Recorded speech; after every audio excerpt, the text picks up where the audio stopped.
Gender by Ivan Illich. Chapter 1. Sexism and Economic Growth. Industrial society creates two myths, one about the sexual ancestry of this society and the other about its movement towards equality. Both myths are unmasked as lies of humans who belong to the second sex. In my analysis, I begin with women's experience and try to construct categories that allow me to speak about the present and the past in a way that is more satisfactory to me. I oppose the regime of scarcity to the reign of gender. I argue that the loss of vernacular gender is the decisive condition for the rise of capitalism and a lifestyle that depends on industrially produced commodities. Gender in modern English means one of three grammatical kinds, corresponding more or less to distinctions of sex or the absence of sex, into which nouns are discriminated according to the nature of the modifications they require in words syntactically associated with them. English nouns belong to masculine, feminine, or neuter gender. I have adopted this term to designate a distinction in behaviour, a distinction universal in vernacular cultures. It distinguishes places, times, tools, tasks, forms of speech, gestures, and perceptions that are associated with men from those associated with women. This association constitutes social gender because it is specific to a time and place. I call it vernacular gender because this set of associations is as peculiar to a traditional people, in Latin, a gens, as is their vernacular speech. I use gender then in a new way to designate a duality that in the past was too obvious even to be named, and is so far removed from us today that it is often confused with sex. By sex, I mean the result of a polarisation in those common characteristics that, starting with the late 18th century, are attributed to all human beings. Unlike vernacular gender, which always reflects an association between a dual, local, material culture and the men and women who live under its rule, social sex is Catholic. It polarises the human labour force, libido, character, or intelligence, and is the result of a diagnosis, in Greek discrimination, of deviations from the abstract genderless norm of the human. Sex can be discussed in the unambiguous language of science. Gender bespeaks a complementarity that is enigmatic and asymmetrical. Only metaphor can reach for it. The transition from the dominance of gender to that of sex constitutes a change of the human condition that is without precedent. But the fact that gender might be irrecuperable is no reason to hide its loss by imputing sex to the past, or to lie about the entirely new degradations that it has brought to the present. I know of no industrial society where women are the economic equals of men. Of everything that economics measures, women get less. The literature dealing with this economic sexism has recently turned into a flood. It documents sexist exploitation, denounces it as an injustice, usually describes it as a new version of an age-old evil, and proposes explanatory theories with remedial strategies built in. Through the institutional sponsorship of the United Nations, the World Council of Churches, governments and universities, the latest growth industry of career reformers thrives. First the proletariat, then the underdeveloped, and now women are the favoured pets of the concerned. You can no longer mention sex discrimination without creating the impression that you want to contribute to the political economy of sex. Either you want to promote a non-sexist economy, or you are engaged in whitewashing the sexist economy we have. Although I shall build my argument on this evidence of discrimination, I do not want to do either. To me, the pursuit of a non-sexist economy is as absurd as a sexist one is abhorrent. Here I shall expose the intrinsically sexist nature of economics as such, and clarify the sexist nature of the most basic postulates on which economics, the science of values under the assumption of scarcity, is built. I shall explain how all economic growth entails the destruction of vernacular gender, chapters 3 to 5, and thrives on the exploitation of economic sex, chapter 2. I want to examine the economic apartheid and subordination of women, and yet avoid the socio-biological and subordination and structuralist traps that explain this discrimination as naturally and culturally inevitable, respectively. As a historian, I want to trace the origins of women's economic subservience. As an anthropologist, I want to grasp what the new gradation reveals about kinship where it occurs. As a philosopher, I want to clarify what this repetitive pattern tells us about the axioms of popular wisdom, namely those on which the contemporary university and its social sciences rest. It was not easy to spell out what I have to say. More than I realised when I began, the ordinary speech of the industrial age revealed itself as both genderless and sexist. I knew that gender was dual, but my thinking was constantly distorted by the genderless perspective that industrial language necessarily enforces. I found myself caught up in a distracting web of key words. I now see that key words are a characteristic feature of modern language, but clearly distinct from technical terms. Automobile and jet are technical terms, and I have learned that such words can overwhelm the lexicon of a traditional language. When this occurs, I speak of technological creolization. A term like transportation, however, is a keyword. It does more than designate a device, it imputes a basic need. Footnote 2. An examination of modern languages shows that keywords are strong, persuasive in common usage. Some are etymologically old, but have acquired a new meaning totally unlike their former intent. Family, man, work are familiar examples. Others are of more recent coinage, but were originally conceived for specialised use alone. At a certain moment they slipped into everyday language and now denote a wide area of thought and experience. Role, sex, energy, production, development, consumer are well-known examples. In every industrialised language, these keywords take on the semblance of common sense. And each modern language has its own set that provides the society's unique perspective on the social and ideological reality of the contemporary world. The set of keywords in all modern industrialised languages is homologous.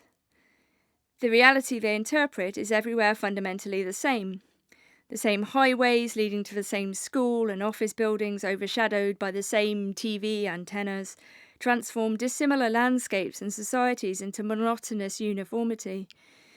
In much the same way, texts dominated by keywords translate easily from English into Japanese or Malay. Universal technical terms that have become keywords, such as education, proletariat, and medicine, mean the same thing in all modern languages. Other traditional terms with very different world fields, when used as keywords, correspond almost exactly to each other across different languages. Examples are humanity and Menschheit. Therefore, the study of keywords calls for some comparison between languages. Footnote 3. To explain the appearance of a dominance of keywords in a language, I learned to distinguish vernacular speech, into which we grow through daily intercourse with people who speak their own minds, from taught mother tongue, which we acquire through professionals employed to speak for and to us. Keywords are a characteristic of taught mother tongue. They are even more effective than the mere standardization of the vocabulary and grammatical rules in their repression of the vernacular, because, having the appearance of a common sense, they put a pseudo-vernacular gloss on engineered reality. Keywords, then, are also more important for the formation of an industrialized language than creolization by technical terms, because each one denotes a perspective common to the entire set. I have found that the paramount characteristic of keywords in all languages is their exclusion of gender. Therefore, an understanding of gender, and its distinction from sex, a keyword, depends on the avoidance or wary use of all terms that might be keywords. Linguistically, then, I found myself in a double ghetto when I started to write this essay. I was unable to use words in the traditional resonance of gender, and unwilling to repeat them with their current sexist ring. I first noticed the difficulty when I tried to use earlier versions of this text in my lectures during 1980 to 82. Never before had so many colleagues and friends attempted to dissuade me from a task on which I had embarked. Most felt that I should turn my attention to something less trivial, less ambiguous, or less scabrous. Others insisted that in the present crisis of feminism, talk about women was not for men. Listening carefully, I came to see that most of my interlocutors felt uneasy because my reasoning interfered with their dreams, with the feminist dream of a genderless economy without compulsory sex roles, with the leftist dream of a political economy whose subjects would be equally human, with the futurist dream of a modern society where people are plastic, their choices of being a dentist, a male, a Protestant, or a gene manipulator deserving the same respect. The conclusion about economics' two core, which my perspective on sex discrimination revealed, upset each dream with equal force, since the desires that these dreams express are all made of the same stuff, genderless economics. See Chapter 7. An industrial society cannot exist unless it imposes certain unisex assumptions. The assumptions that both sexes are made for the same work, perceive the same reality, and have, with some minor cosmetic variations, the same needs. Footnote 5. And the assumption of scarcity, which is fundamental to economics, is itself logically based on this unisex postulate. There could be no competition for work between men and women unless work had been redefined as an activity that befits humans irrespective of their sex. The subject on which economic theory is based is just such a genderless human. Then, with scarcity accepted, the unisex postulate spreads. Every modern institution, from school to family and from union to courtroom, incorporates this assumption of scarcity, thereby dispersing its constitutive unisex postulate throughout the society. For example, men and women have always grown up. Now they need education to do so. In traditional societies, they matured without the conditions for growth being perceived as scarce. Now, educational institutions teach them that desirable learning and competence are scarce goods for which men and women must compete. Thus, education turns into the name for learning to live under an assumption of scarcity. But education, considered as an example of a typical modern need, entails more. It assumes the scarcity of a genderless value. It teaches that he or she who experiences its process is primarily a human being in need of genderless education. Economic institutions, then, are based on the assumption of scarcity in genderless values, equally desirable or necessary for competing neuters belonging to two biological sexes. Footnote 6. What Karl Polanyi has called the disembedding of a formal market economy, I am describing anthropologically as the transmogrification of gender to sex. Relentlessly, economic institutions transform the two culturally embedded genders into something new, into economic neuters distinguished by nothing more than their disembedded sex. A characteristic but quite secondary bulge in the blue genes is now all that differentiates and bestows privilege on one kind of human being over the other. Economic discrimination against women cannot exist without the abolition of gender and the social construction of sex. Footnote 7. This I shall attempt to establish with my argument. And if this is true, namely that economic growth is intrinsically and irremediably gender destructive, that is, sexist, the sexism can be reduced only at the cost of economic shrinkage.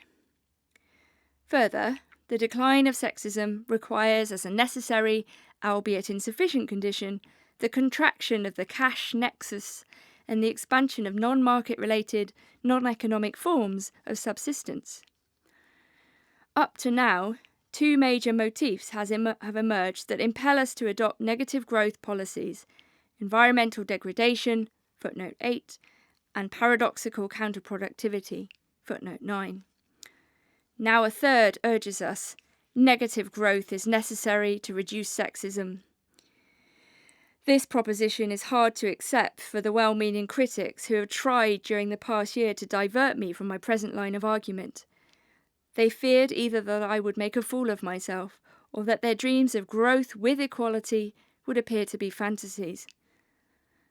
I believe, however, that this is the time to turn social strategies topsy-turvy, to recognise that peace between men and women, whatever form it might take, depends on economic contraction and not on economic expansion. Up to now, no goodwill and no struggle, no legislation and no technique have reduced the sexist exploitation characteristic of industrial society. As I shall show, the interpretation of this economic degradation by sex as just more machismo under market conditions will not wash. Up to now, wherever equal rights were legally enacted and enforced, wherever partnership between the sexes became stylish, these innovations gave a sense of accomplishment to the elites who proposed and obtained them, but left the majority of women untouched, if not worse off, than before.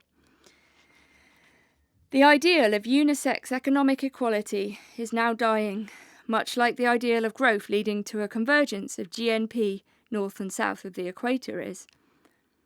However, it is now possible to invert the issue. Instead of clinging to the dream of anti-discriminatory growth, it appears more sensible to pursue economic shrinkage as the policy along which a non-sexist, or at least a less sexist society can come into being. Upon reflection, I now see that an industrial economy without a sexist hierarchy is as far-fetched as that of a pre-industrial society without gender, that is, without a clear division between what men and what women do, say, and see. Both are pipe dreams, regardless of the sex of the dreamer. But the reduction of the cash nexus, that is, of both commodity production and commodity dependence, is not in the realm of fantasy. Such a cutback, however, means the repudiation of everyday expectations and habits now thought natural to man. Many people, including some who know that rollback is a necessary alternative to horror, view the choice as impossible. But a rapidly growing number of experienced people, together with an increasing number of experts, some convinced and others opportunistic, agree that cutting back is the wise choice. Subsistence that is based on a progressive unplugging from the cash nexus now appears to be a condition for survival. Without negative growth, it is impossible to maintain an ecological balance, achieve justice among regions, or foster people's peace. And the policy must, of course, be implemented in rich countries at a much higher rate than in poor ones. Perhaps the maximum anyone can reasonably hope for is equal access to the world's scarce resources at the level currently typical for the poorest nations. The translation of such a proposition into specific action would require a multifaceted alliance of many diverse groups and interests that pursues the recovery of the commons, what I call radical political ecology, footnote 10.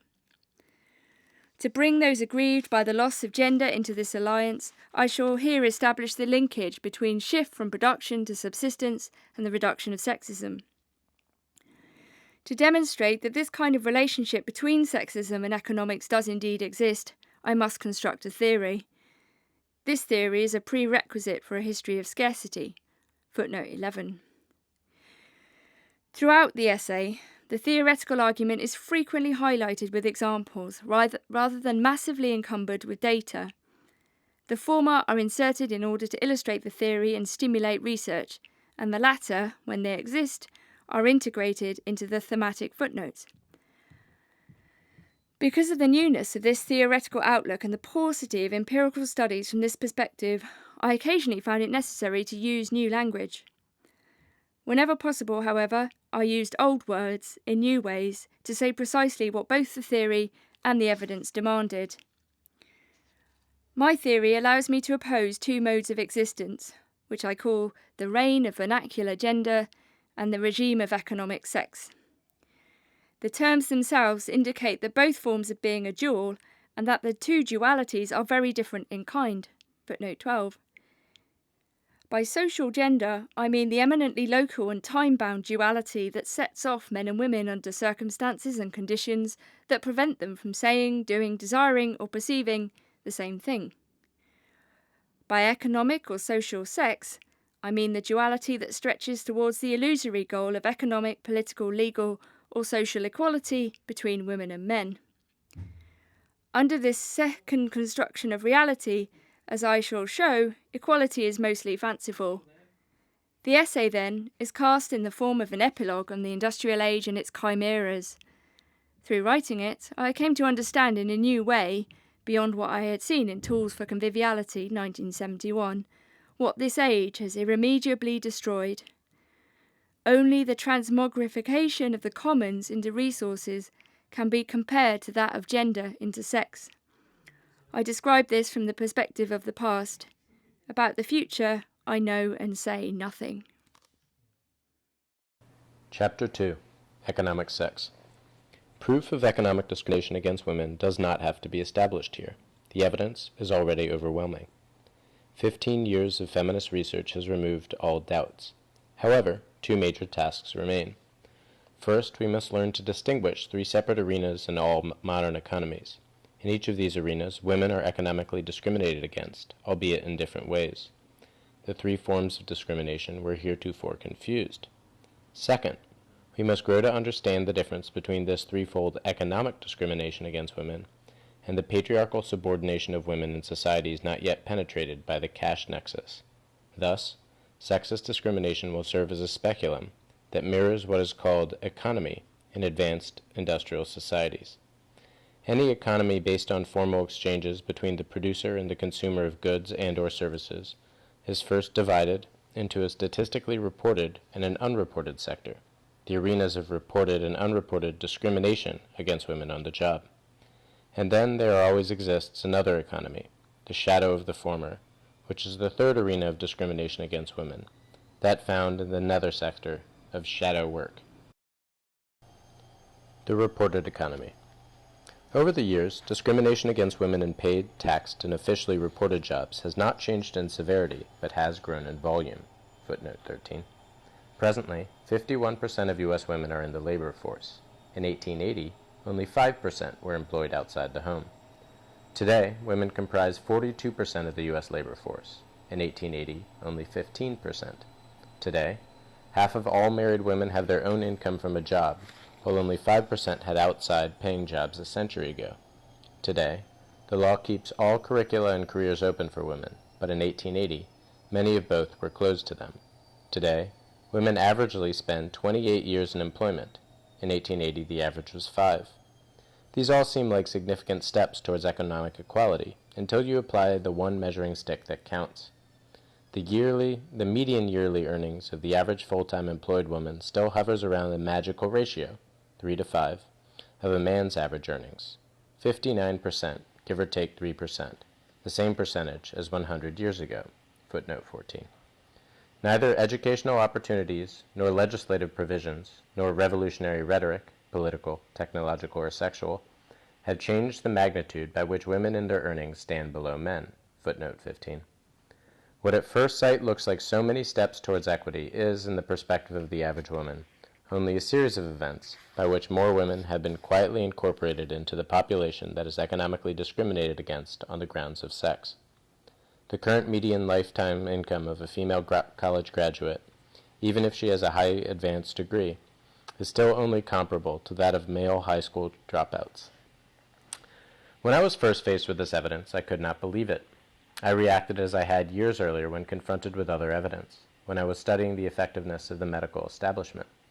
I had been unable to believe that since 1880, the probable lifetime remaining to a middle-aged male in the U.S. had not appreciably changed. I also could not believe that a 25-fold increase in constant dollars for medical care, of which a disproportionate amount now went for the treatment and prevention of diseases affecting people in the fourth quarter of their lifespan, had resulted in no important increase in adult life expectancy.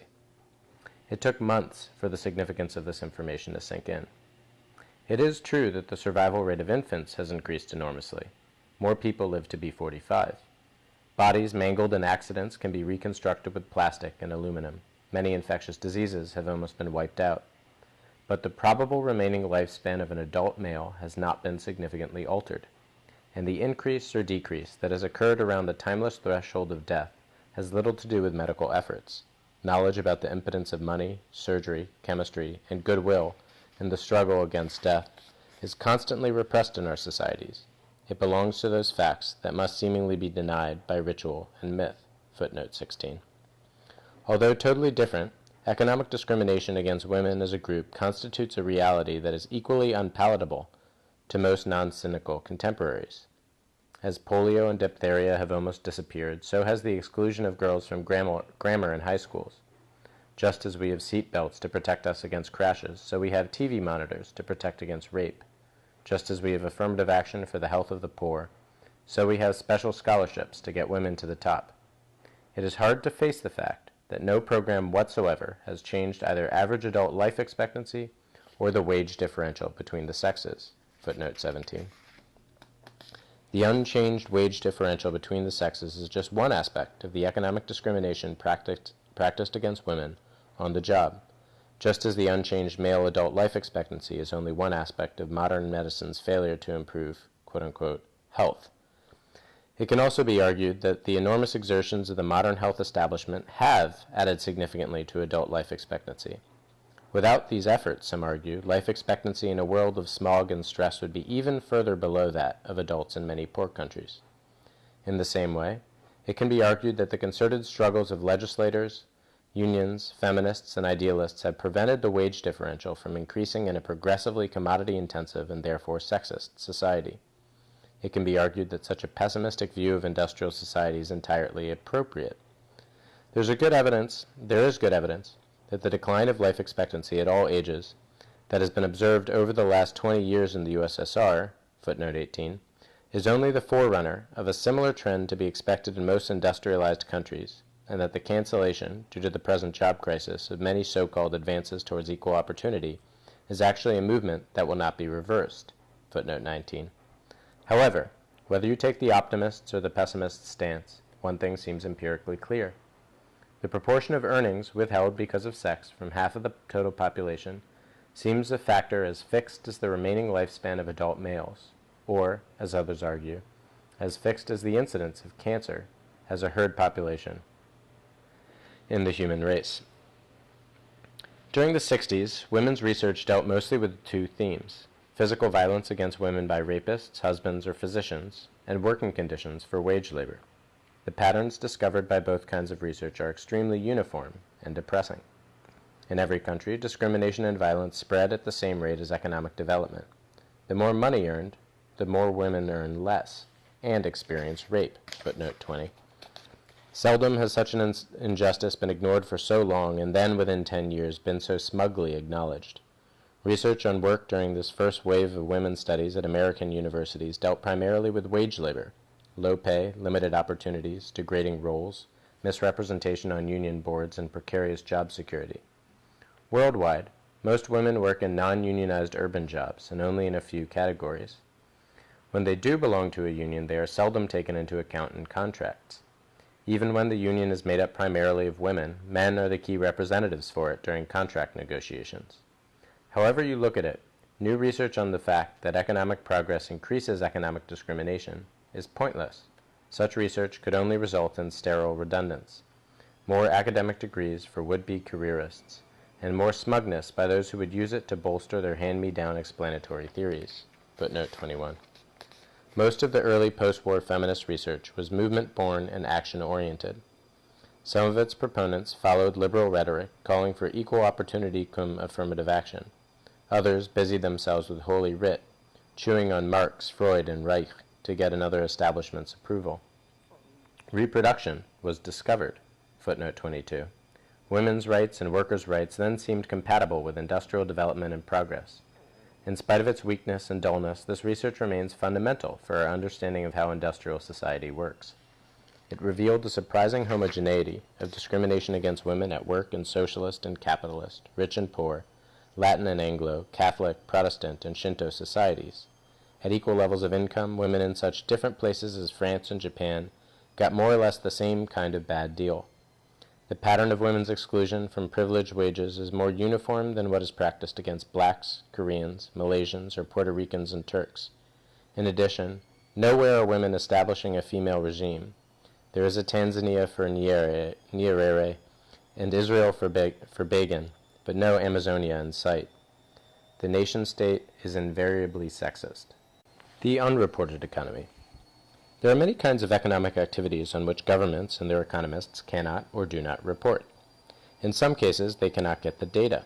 Others they could not name or measure, even if they cared to record them. A plethora of names has been given to the accumulation of activities, which economists exclude from their usual statistics. Some call it the informal sector, others the D sector, others the fourth sector, which they add to the primary, extraction, the secondary, manufacture, and the tertiary service sectors of the economy. Others speak about the household economy, the modern barter economy, the economy of transfers in kind, or the non-monetary market. Still others speak about the area of self-service, self-help, and self-initiated activities. Marxists, footnote 23, have no difficulty labeling this kind of work. They call it social reproduction, and then they themselves divide into sects, each of which claims to know what is best and know best what that means. To complete the confusion among feminists during the mid-70s, it became fashionable to call all these activities women's work, and to describe men who do it, in a femme-sexist epithet, as male housewives. The volume of this unofficial economy is not easy to measure. It is made up of a hodgepodge of gainful activities for which no legally recognized salary is paid, and for which no social security accrues, as well as of activities remunerated in kind. Much of it consists of unofficial trading in the barter of favors or in cold cash, all of which elude the tax collector and the statistician. In Yugoslavia, you must bring the government doctor a chicken if you want his attention, and in Poland, eggs for the clerk are appropriate to obtain a marriage license. In Russia, more than 3/4 of all eggs, milk, cheese, and fresh vegetables purchased by individual households come from the black market. Books circulate on the sly through self-publishing. In the U.S., this market includes the marijuana grower from California who raises and markets a multi-billion-dollar cash crop, and the import agent of Afghan heroin, together with a policeman who's on his payroll. It also comprises the wetback, who harvests grapes, the lawyers for whom you cut grass, and who in exchange sees to it that your illegally constructed house passes county inspection, the mechanic, who puts a new carburetor into the car of the accountant, who, in turn, fills out the tax return for the gas station. All these clean-cut transactions, each a money-measured trade between contracting partners, are part of the unreported economy. Some of these activities actually use money as a medium of exchange. Others barter. All are clearly economic transactions, and on none are statistics properly kept. Some of them are legal, others criminal. Some victimize the client more than professional services, others much less. For both parties, some are more monetarily advantageous than formal bureaucratic proceedings, while others constitute outright exploitation. But all of them are explicit exchanges of services, products, or currency that fit a market model.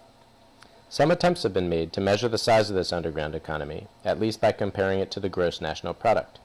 The British government assumes that it loses an amount equivalent to 7.5% of GNP, and not just of salaries, through tax evasion, footnote 24. This is probably only a small fraction of the market it cannot record.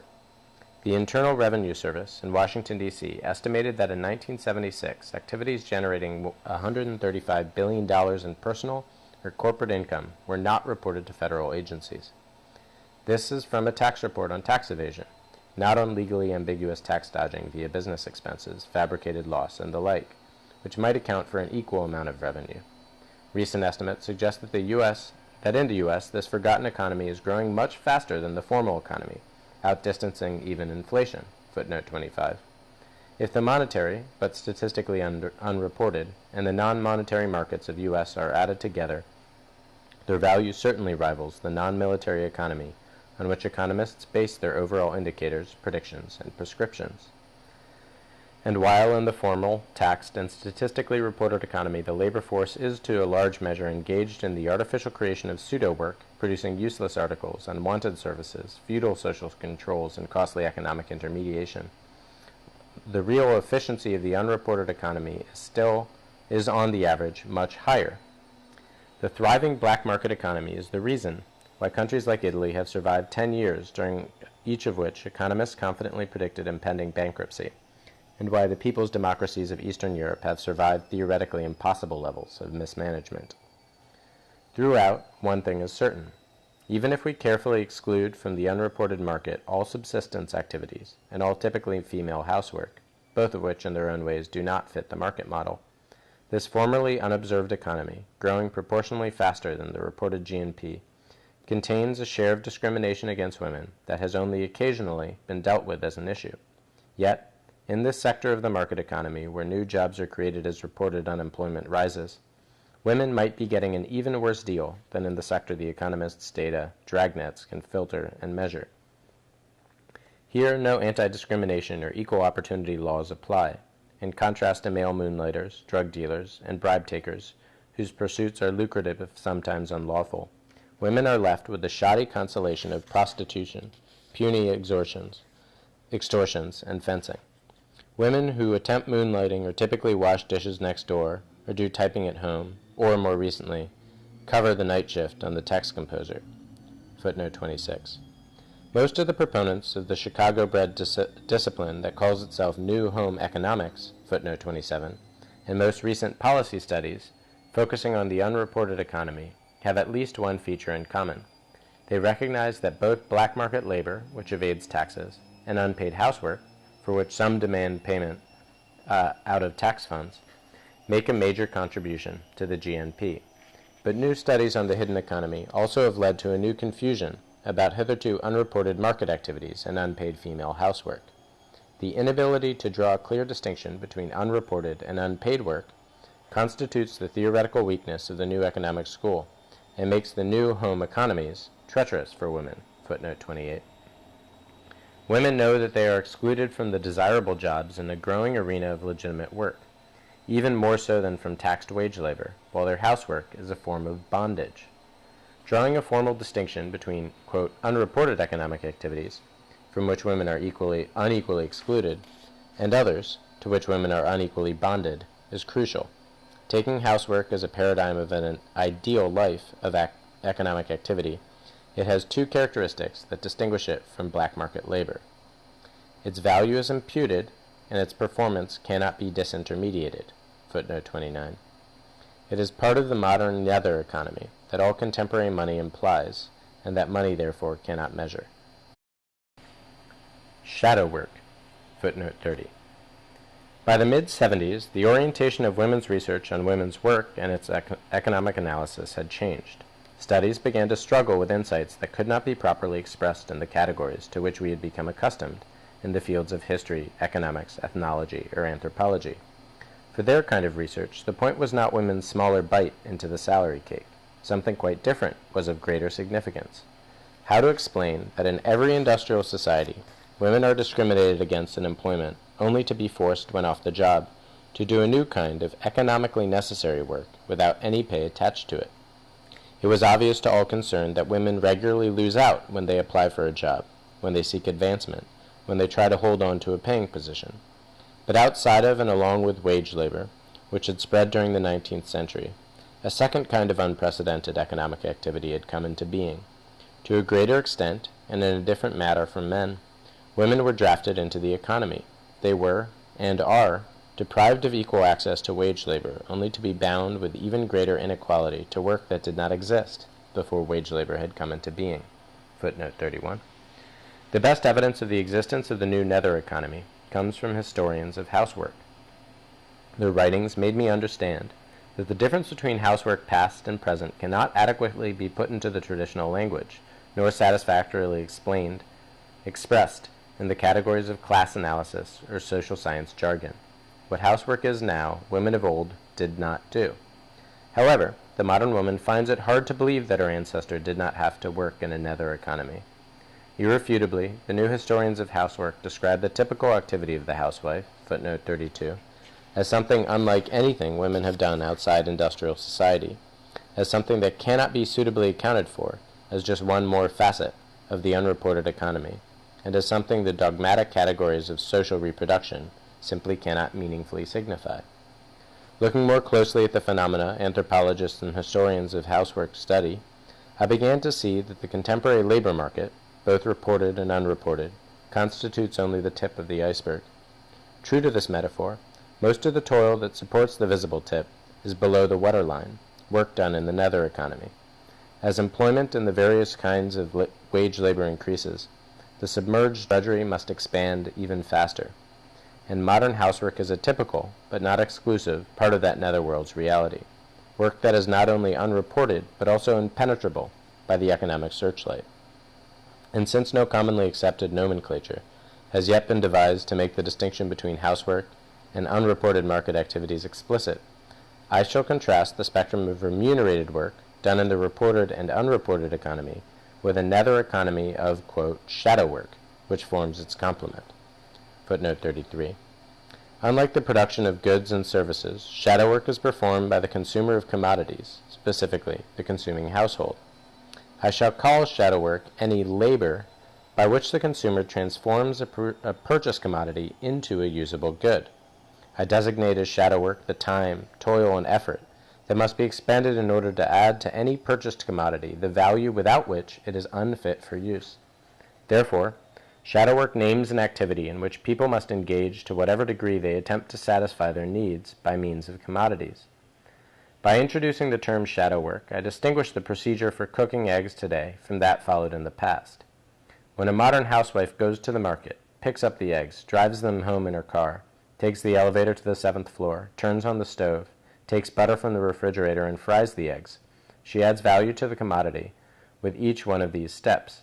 This is not what her grandmother did. The latter looked for the eggs in the chicken coop, cut a piece from the lard she had rendered, lit some wood her kids had gathered on the commons, and added the salt she had bought. Although this example might sound romantic, it should make the economic difference clear. Both women prepared fried eggs, but only one uses a marketed commodity and highly capitalized production goods, car, elevator, electric appliances. The grandmother carries out the woman's gender-specific tasks in creating subsistence. The new housewife must put up with the household burden of shadow work. Footnote 34. Changes in housework reach far below the surface. Rising standards of living have made it more capital-intensive by providing numerous machines and gadgets. The investment in the household equipment of a median Canadian family, and the same would be true in every other modern home, is now higher than the median plant investment per factory job in 2/3 of all nations. As a result, housework has become more sedentary, and the incidence of varicose veins has decreased. For a minority of women, this has meant an interesting, well-paid part-time job and free time, quote, to write their books or go fishing. But the new kind of housework most present-day women perform has also become more lonely, more dull, more impersonal, more time-polluting. Valium consumption and addiction to TV soap operas have often been regarded as indicators of this new, muffled stress. But much more fundamentally, housework has become the paradigm for the new unpaid economic activity that in a computer-policed and microprocessor-equipped society is economically more fundamental than productive labor, whether this production is recorded by economists or not. Shadow work could not have come into existence before the household was turned into an apartment set up for the economic function of upgrading value-deficient commodities. Shadow work could not have become unmistakably women's work before men's work had moved out of the house to a factory or office. Henceforth, the household had to be run on what the paycheck bought, one paycheck for the engineer and almost inevitably several to feed the hod carrier's family, whose wife took in piecework, while his daughter hired out as a domestic. The unpaid upgrading of that wage labor produced, now became women's work.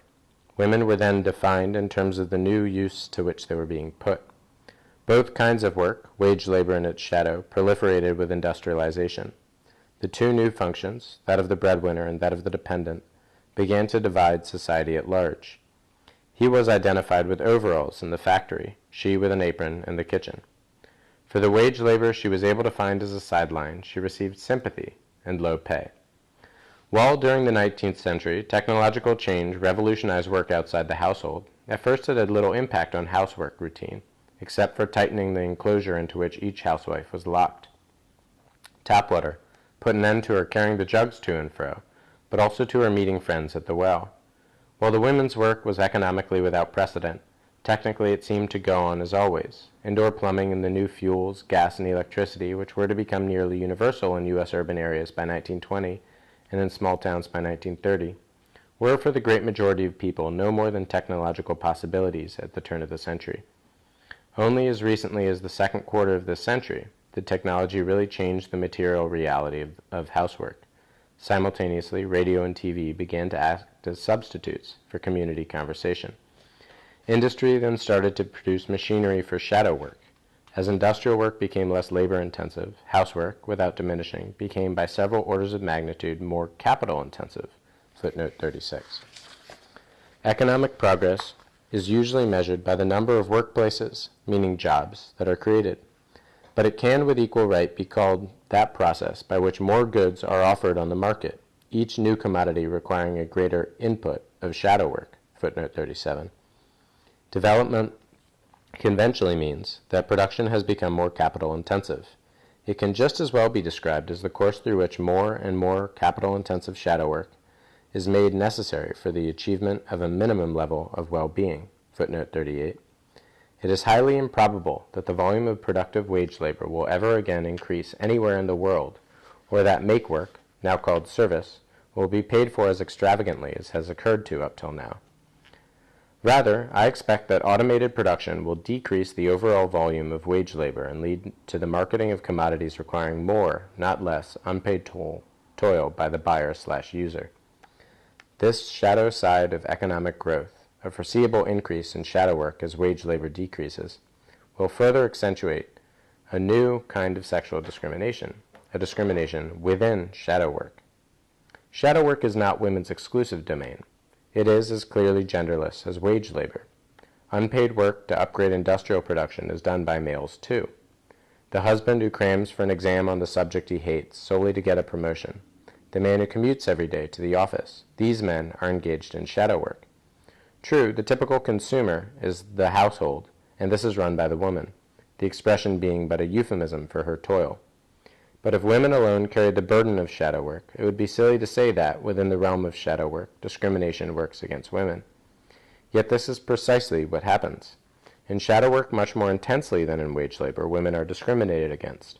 They are tied to more of it. They must spend more time on it. They have less opportunity to avoid it. Its volume does not diminish when they take outside employment, and they are penalized more cruelly when they refuse to do it. What women are cheated out of through discrimination in reported and unreported jobs is only a small fraction of the shadow price due them for their unpaid shadow work in the home. Education provides a good example.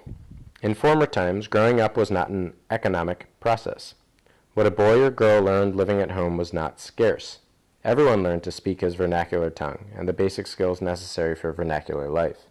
Growing up could not possibly have been described, with rare exceptions, as a process of capitalization of the labor force. Today, this has all changed. Parents have become teaching assistants within the educational system.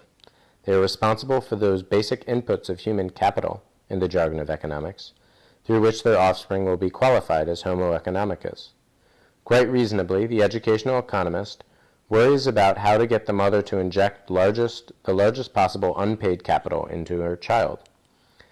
In an economist's words, quote, "By the time the children enter the first grade, significant differences in verbal and mathematical competence exist among them. These differences reflect, first, variations in native ability, and second, the amount of human capital acquired before the child reaches the age of 6. The stocks of acquired human capital reflect, in turn, varying inputs of time and of other resources by parents, teachers, siblings, and the child itself. The process of acquiring preschool human capital is analogous to the acquisition, later on, of human capital through schooling and on-the-job training." Footnote 39. Quite correctly, the mother's unrewarded time cum effort inputs into the capitalization of her child are here described as the prime source of human capital formation. Even if one considers such expressions grotesque, it is necessary to concede the truth of their substance in a society in which competence is assumed to be scarce and must be economically produced. The mother's shadow work constitutes an economic activity on which the cash flow, salaries, and surplus value for capital formation all ultimately depend. And the state-sponsored professional operationalization of shadow work at the center and in the economic peripheries constitute a new development strategy best called the colonization of the informal sector. Footnote 40. Shadow work, however, cannot be measured in units of currency, although it is possible to transform a specific activity now exacted as shadow work into labor done for wages. This has been tried in the case of commuters. Some Austrian unions, following the lead of a Swedish union, obtained recognition by the employers that commuting was part of their employees' work. Commuting, they argued, is a burdensome task imposed on each worker. It becomes necessary because factories are located not where workers live, but where property is cheap, highways numerous, and sites for executive residential areas close. Commuting constitutes that shadow work, by which the worker picks up his own labor force each morning, puts it into a car, and then, acting as the chauffeur of the commodity the employer has contracted to rent during the 8-hour workday, drives this commodity to the workplace. In addition, this shadow work requires a high level of capital investment. A significant percentage of each workday's wages must be spent by the worker for the purchase and maintenance of the car, and to pay the taxes that finance the construction of the highways on which the car runs. And commuting remains shadow work, whether the vehicle is a car, a bus, or a bicycle. Some small unions won their point. Their members then acted each morning as the chauffeurs employed by the factory to transport their own bodies to work. If, however, this kind of argument were generally accepted, and workers were paid for the now unpaid toil expended on, quote, capitalizing themselves for the job and then transporting themselves to and from it, the industrial system would cease to function, footnote 41. As these men have done, women can also demand that their shadow work be transformed into a paid labor. But as soon as the shadow price of shadow work and the cost of wage labor are compared, the paradoxical nature of the former becomes evident. At least in the non-militarized sector of every modern economy, the shadow work input required is arguably greater than that of wage labor, footnote 42. The industrial system is based on the assumption that most basic needs must be satisfied for an increasing majority of society's members by the consumption of a bill of goods. Hence, the toil that is connected with the consumption of these commodities is anthropologically more fundamental than the toil connected with their production. This has been hidden as long as technical imperfections made human hands or memories necessary ingredients in the production process. Consistently, that was associated with consumption.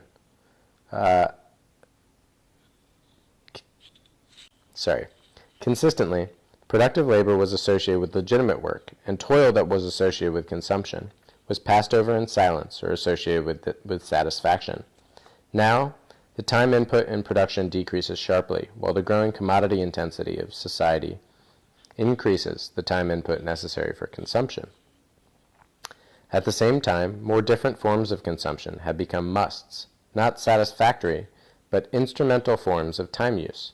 John drives, not because he likes driving, nor because he wants to drive like the Joneses, but because he cannot avoid it. It would be mislabeling most acts of consumption if we called them satisfaction. They constitute unadulterated toil, full-blown shadow work. The total volume of shadow work rapidly surpasses the total volume of available production-associated work or ritual. No matter how you compute a money equivalent to housework, its total value exceeds the volume of wage labor. When feminists argue that women should be paid for what they do, to ready for consumption what the family income buys, they are mistaken when they ask for wages. The best they can hope for is not a shadow price, but a consolation prize. The gratis performance of shadow work is the single most fundamental condition for the family's dependence upon commodities. Even if these commodities were to be produced increasingly by robots, industrial society could not function without shadow work. It is to money what the neutron is to the electron. It is as unlike productive employment, in which commodities for others are produced, as it is unlike homesteading and traditional household activities, which are performed neither for nor with much money. Shadow work today hides behind much that passes for self-help. Self-help is a modern term. Not long ago it was used to suggest masturbation.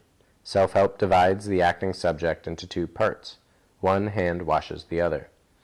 The term became current in international development through its widespread use by U.S. agencies for international assistance. Through this term, the economist's traditional distinction of all activities into either production or consumption, either productive or reproductive relations, is projected right onto the consumer. With his right hand he is taught to produce what his left hand supposedly needs. He is taught to do as much with as little as possible, to perfect the most efficient commodities with the greatest possible amount of shadow work. Not only are new products continually being designed for shadow work, for self-help, but microprocessors are increasingly taking over certain jobs, and those people no longer needed in wage labor are then pushed into shadow work. Footnote 43. Thus, shadow work ceases to be predominantly women's domain. With every year that passes, shadow work becomes more obviously genderless, and so turns from being an arena of women's oppression into the main arena of the economic discrimination against her. Footnote 44. Now, middle-class fathers increasingly claim for themselves the experience of the kitchen and of child care. They want to do the steak for guests, to spend an hour playing with their infant son. But under the guise of shouldering some of the housework, they open a new field for competition and resentment between the sexes. Formerly, women felt forced to compete for equal opportunities in wage labor. Now men begin to demand special considerations in the shadow work of the home. During the last 20 years, as women have gained legal protection for equal opportunities, on-the-job discrimination has become more widespread and more acutely felt. Now, with more men being forced into shadow work as employment becomes ever more scarce, discrimination against women, right in their homes, will become more pronounced. This, then, is the picture suggested by recent studies. Footnote 45. Discrimination against women in formal employment and in shadow work is worldwide. And the same is probably true, though seldom discussed, for women in the unreported or submerged market. Discrimination both on and off the job spreads with a rising GNP, as do other side effects like stress, pollution, and frustration. None of these forms of discrimination is seriously affected by cultural background, politics, climate, or religion. Reports on discrimination follow a pattern not unlike that of reports on cancer of the breast and uterus. When the per capita GNPs are equivalent, geography influences the way in which malady is discussed and recognized, rather than the way in which it occurs. Australian women keep splendid statistics, and Italian women cultivate abrasive cynicism. The barriers that keep women from privileged wage labor and the traps that lock them into the kitchen are explained in different ways in Japan and the USSR, but everywhere they are comparable in height and depth. Again, the educational process provides a good example. Even when in different countries it is of equal length, even if the curricula are the same, its consistent result everywhere is a lower lifetime salary for women than for men. Indeed, the more advanced the levels of education scaled, the more tightly are women locked into their place, for they then have less chance than men for a new start on a different track. The battles of the 70s may have opened the executive suite to women, or have weakened the springs on the traps of the kitchen, but this change has disproportionately benefited sisters from privileged background. A few more women behind the operating table or the university faculty, an occasional husband domesticated for washing the dishes. These rare tokens only highlight the persistent discrimination against women as a group. At the same time, off-the-job resentment had sharpened its sex-related edge. The feminization of poverty. Although sex discrimination is worldwide, it looks different in the underdeveloped countries. Neither income nor economic discrimination is distributed equally in societies of the Third World. There, sex discrimination is primarily an experience reserved to those women who have somehow benefited from economic growth. The dentist's wife in Oaxaca has learned to appreciate the advantages of the new economic put-down. Unlike the New York doctor's wife, the Mexican woman with the two-car garage leaves the house in charge of a domestic when she escapes to a feminist gathering. Only the capitalist Third World still provides a propitious environment for the cultivation of the sex parasite, which South African feminist Olive Schreiner foresaw in 1911. For unlike her counterpart in New York, she can flourish as a housewife. Her experience is totally beyond that of her distant cousin, who lives with the tooth puller in the village. Each Tuesday, this woman walks behind her man to the market and peddles her tomatoes while he pulls teeth and sells charms. She defers to her husband, but is not economically dependent upon him. The tooth puller's concubine still knows by magic and gossip how to keep men in their place. The bourgeois Latina has traded both for the servant plus car and the right to flirt with feminist rhetoric. The New York teacher has neither magic nor servant nor words to tell the market woman what she has lost. The social science sexist gibberish forces her into genderless thought. Footnote 46. In Latin America, the immense majority of people, men as well as women, now live unlike either the Mexican doctor's wife or the tooth puller's woman. Most live in the modernized poverty of the slum.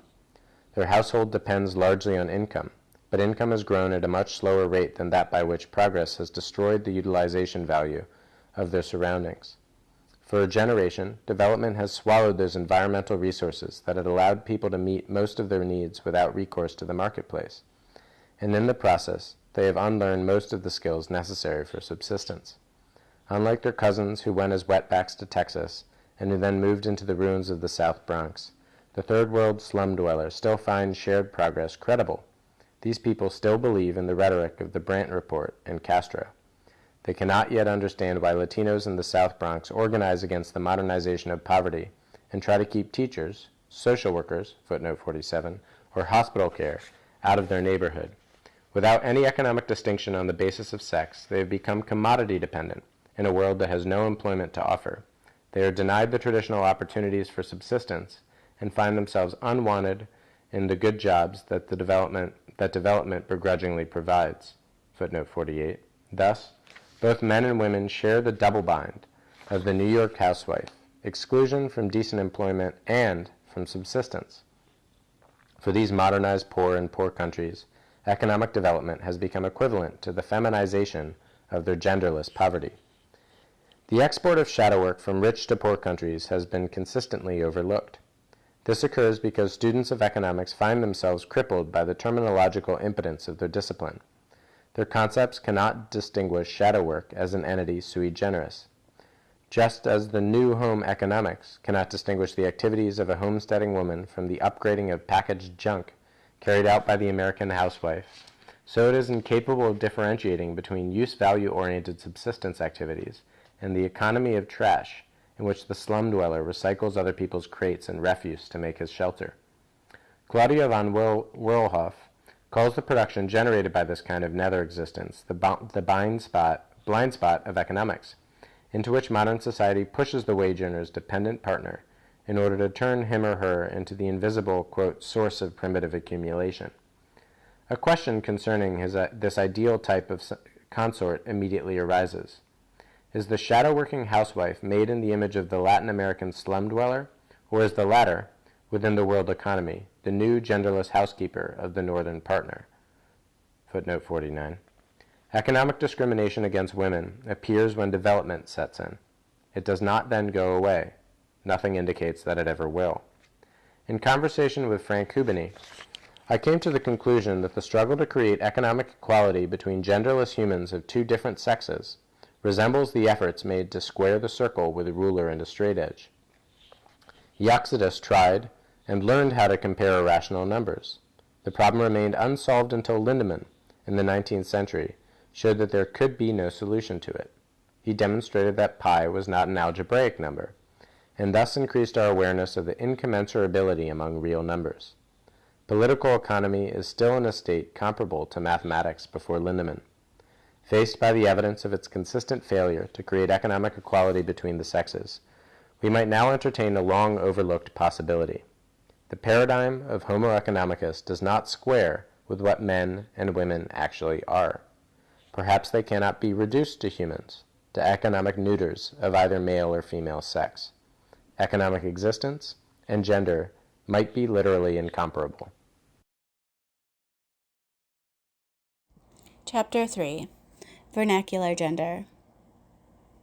Outside industrial societies, unisex work is the rare exception if it exists at all.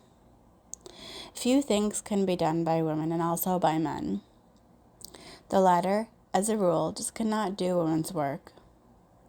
In early 18th century Paris, you could recognize the bachelor from afar by his stench and gloomy looks. From notaries' records, we know that solitary men left no sheets or shirts when they died. In the time of Louis XIV, a man without a woman to keep house could barely survive. Without wife, sister, mother, or daughter, he had no way to make, wash, and mend his clothes. It was impossible for him to keep chickens or to milk a goat. If he was poor, he could not eat butter, milk, or eggs. He could not cook certain foods, even if he had the ingredients. Footnote 50, page 67.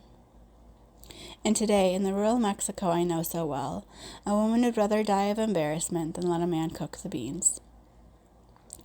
From afar, the native can tell whether women or men are at work, even if he cannot distinguish their figures. The time of year and day, the crop, and the tools reveal to him who they are. Whether they carry a load on their head or shoulder will tell him their gender. If he notices geese loose in the harvested field, he knows a girl must be nearby to tend them. If he comes across sheep, he knows he will find a boy. To belong means to know what befits our kind of woman, our kind of man. If someone does what we consider the other gender's work, that person must be a stranger, or a slave, deprived of all dignity. Gender is in every step, in every gesture, not just between the legs. Puerto Rico is only 3 hours from New York. 2/3 of its people have been to the mainland. Yet even today, in the interior of the island, there is no such thing as a Puerto Rican gate. Women sail down a path like sloops chopping in the trade winds, and men swagger and roll to the rhythm of the machete, but both in the unmistakably Jabaro fashion. One knows that they could not be from nearby Santo Domingo, much less be gringos from the States. In many Puerto Ricans, vernacular gender has survived for decades, not only in the Harlem barrio, but even when they have lived mixed up with hillbillies and blacks in the South Bronx. Footnote 51, page 68. Gender is something other and much more than sex. It bespeaks the social polarity that is fundamental and in no two places the same. What a man cannot or must do is different from valley to valley. But the social anthropologist has missed the point, and his terminology has become a unisex mask for a reality that has two sides. What Bohr and Heisenberg have done for the epistemology of physics has not yet been done for the social sciences. That light fits the paradigms of both particle and wave, that neither theory alone conveys its complex reality, and that no broader framework allows us to grasp it more clearly, are today every man's truths. But that a similar approach is demanded for most social science concepts is still news for many. Footnote 52, page 69. Culture, like behavior, is a typical term that is used when the Puerto Rican becomes an object of study. The social worker makes efforts to deal with him. The delicate and always dual nuances contained within each aspect of vernacular culture are ignored, jammed together, violating the traditions of millennia. The teacher in the New York school tries to help the Puerto Rican child. He or she does not realize that childhood only came into being as gender vanished. The teacher seldom reflects on the fact that the symbiosis of the social sciences and modern institutions is an effective device for reducing gender to sex. I shall later argue that this breakdown constitutes the decisive anthropological characteristic that sets apart the contemporary age from any other. But before launching an initial exploration of gender, I shall outline 3 shoals on which it would be easy to run aground before reaching deep water. These preliminary remarks will also provide a perspective on economic sex. Ambiguous complementarity. Only the newcomer perceives culture. For the insider, there are men and women and then a third reality. Outsiders who might be foreigners, slaves, domestic animals, untouchables, or freaks. If the outsider is perceived as a sexed being, his sex, or more properly gender, is seen in some analogy to that of our men and women.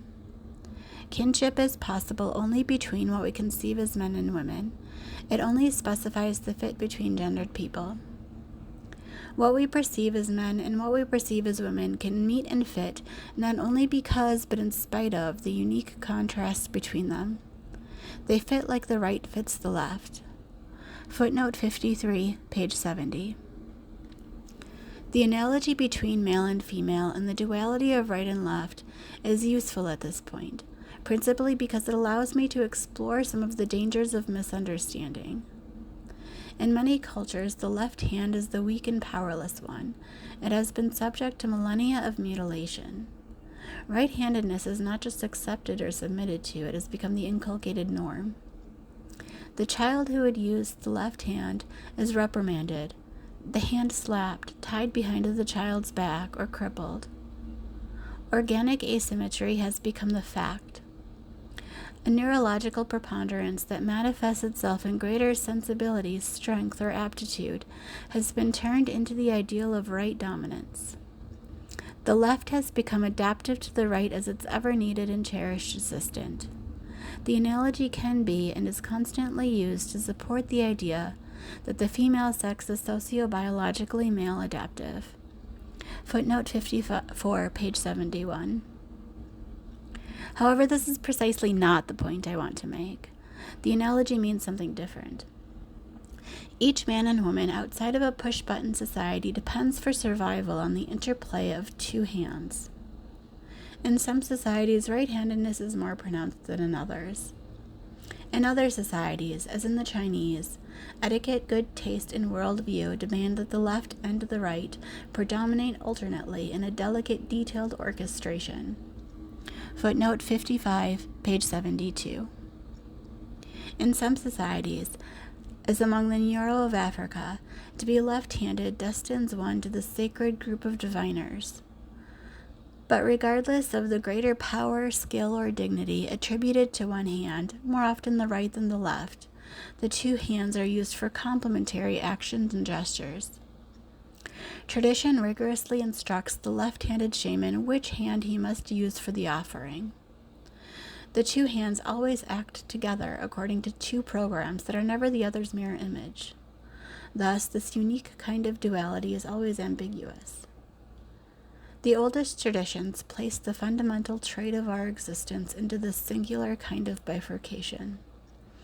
It constitutes an ambiguous complementarity, different from both a mirror image and a shadow.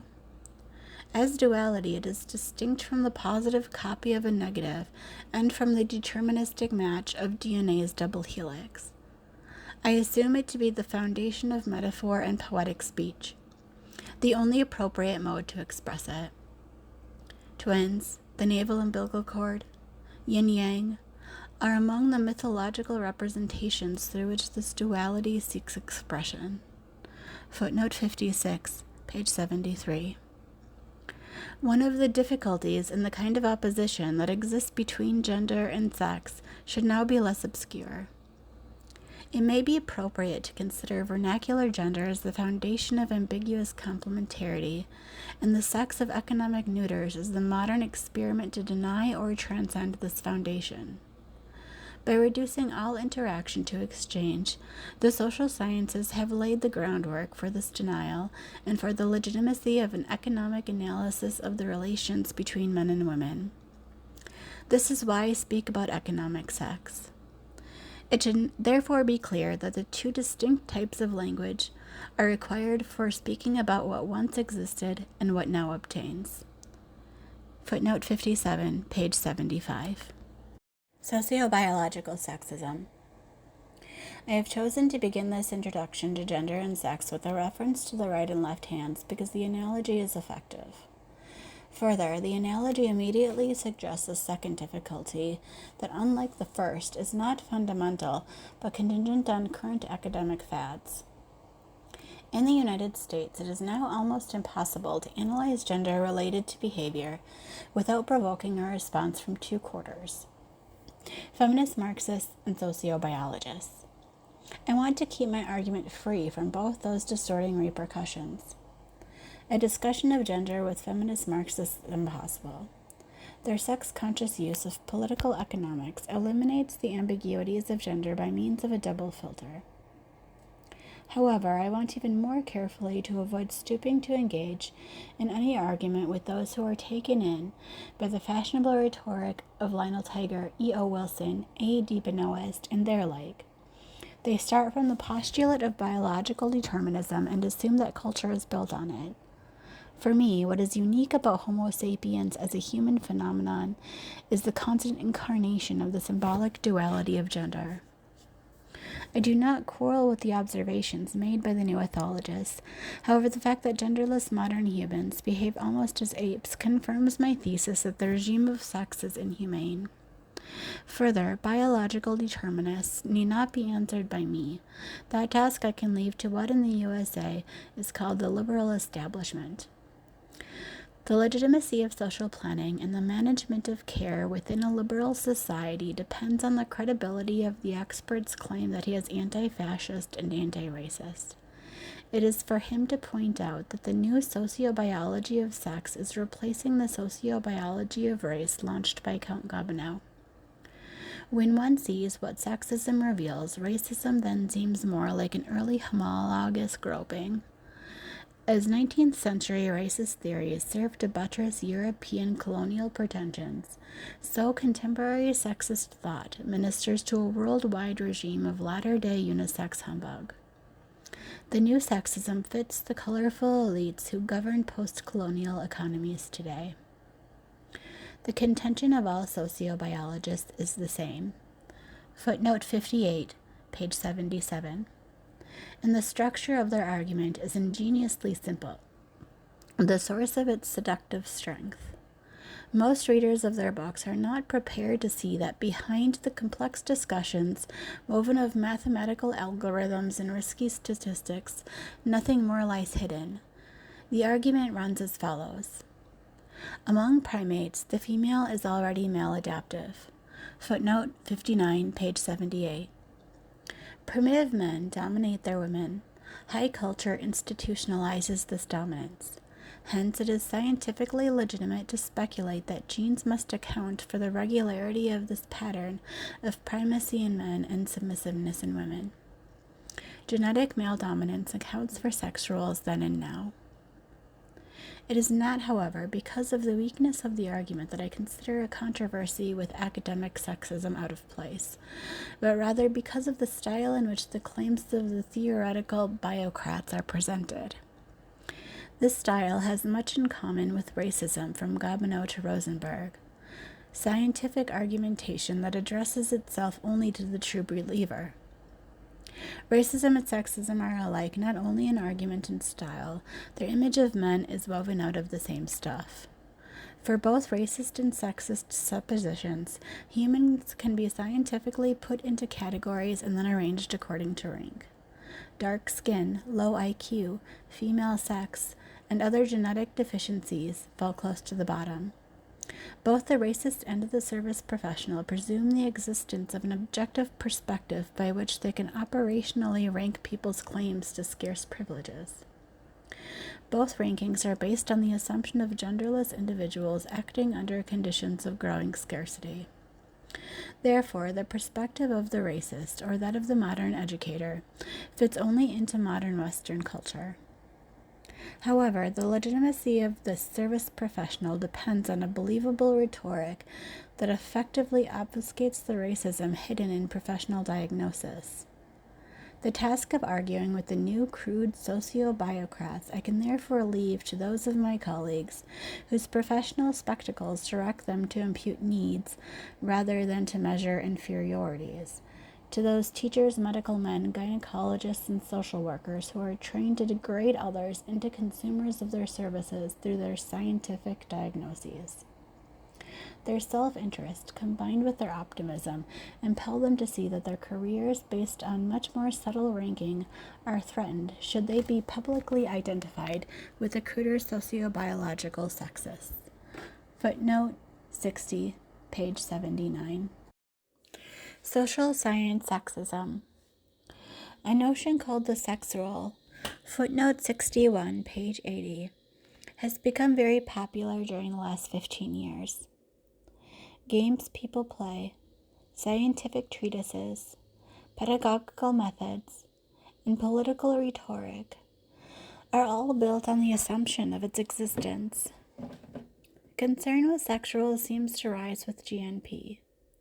In rich countries, how to choose, assume, and transmit sex roles has become a major worry for many people. Sociological role theory is a much more stubborn obstacle to the analysis of gender than the newly fabricated concepts of sociobiology. However, any recourse to role concepts will blind one to the perception of gender in speech as well as in action. Gender is substantive. This is not true with sex and the economic neuter.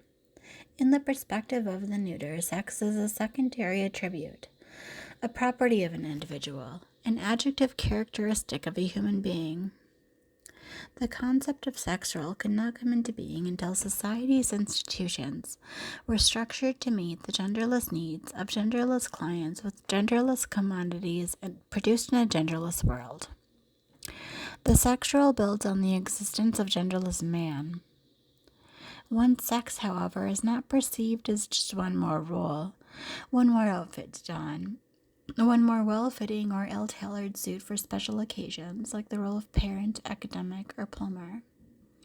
Most people consider the sex role less changeable. Women know that they are stuck with it in an oppressive way. But, like it or not, to have a sex role, be it assumed, imposed, or resented, is something other than belonging to a gender.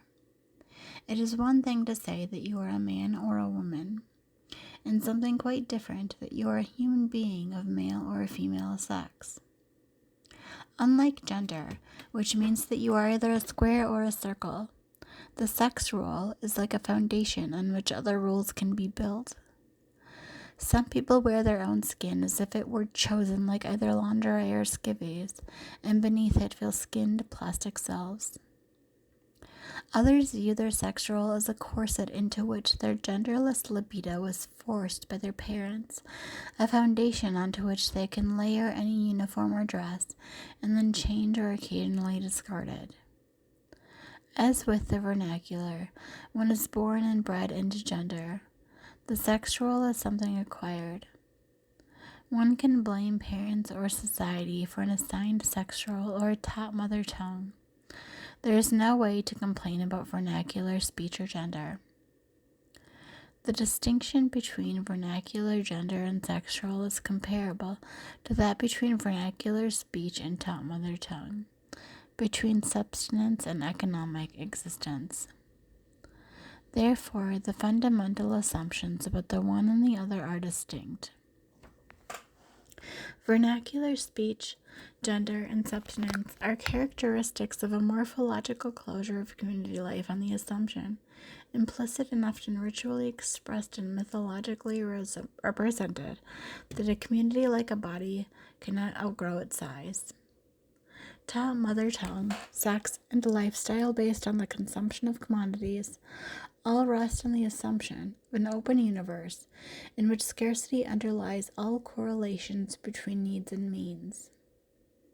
Gender implies a complementarity within the world that is fundamental and closes the world in on us, however ambiguous and fragile this closure might be. Sex, on the contrary, implies unlimited openness, a universe in which there is always more. Strictly speaking, discourse about gender must therefore be expressed in metaphorical language. In no two worlds does it mean univocally the same thing. In the dual specific whole, the complementarity of a concrete gender springs into being. A world, a society, a community is both shaped and limited asymmetrically by its components. Gender can be grasped only by means of morphology. Its existence depends, in turn, on the size and shape of the dual world it structures. Footnote 62, page 82. A snail, after adding a number of winding rings to the delicate structure of its shell, suddenly brings its accustomed building activities to a stop. A single additional ring would increase the size of the shell 16 times. Instead of contributing to the welfare of the snail, it would burden the creature with such an excess of weight that any increase in its productivity would henceforth be literally outweighed by the task of coping with the difficulties created by enlarging the shell beyond the limits set by its purpose. At that point, the problems of overgrowth begin to multiply geometrically, while the snail's biological capacity can at best be extended arithmetically. So gender sets limits to the social structure it forms, a structure expressed in every aspect of lifestyle, but first of all in kinship. The idea behind the term sexual, as this term is generally used, implies exactly the opposite. The carrier of the sexual is tacitly assumed to be a plastic individual having a genderless existence that is more or less shaped by sex.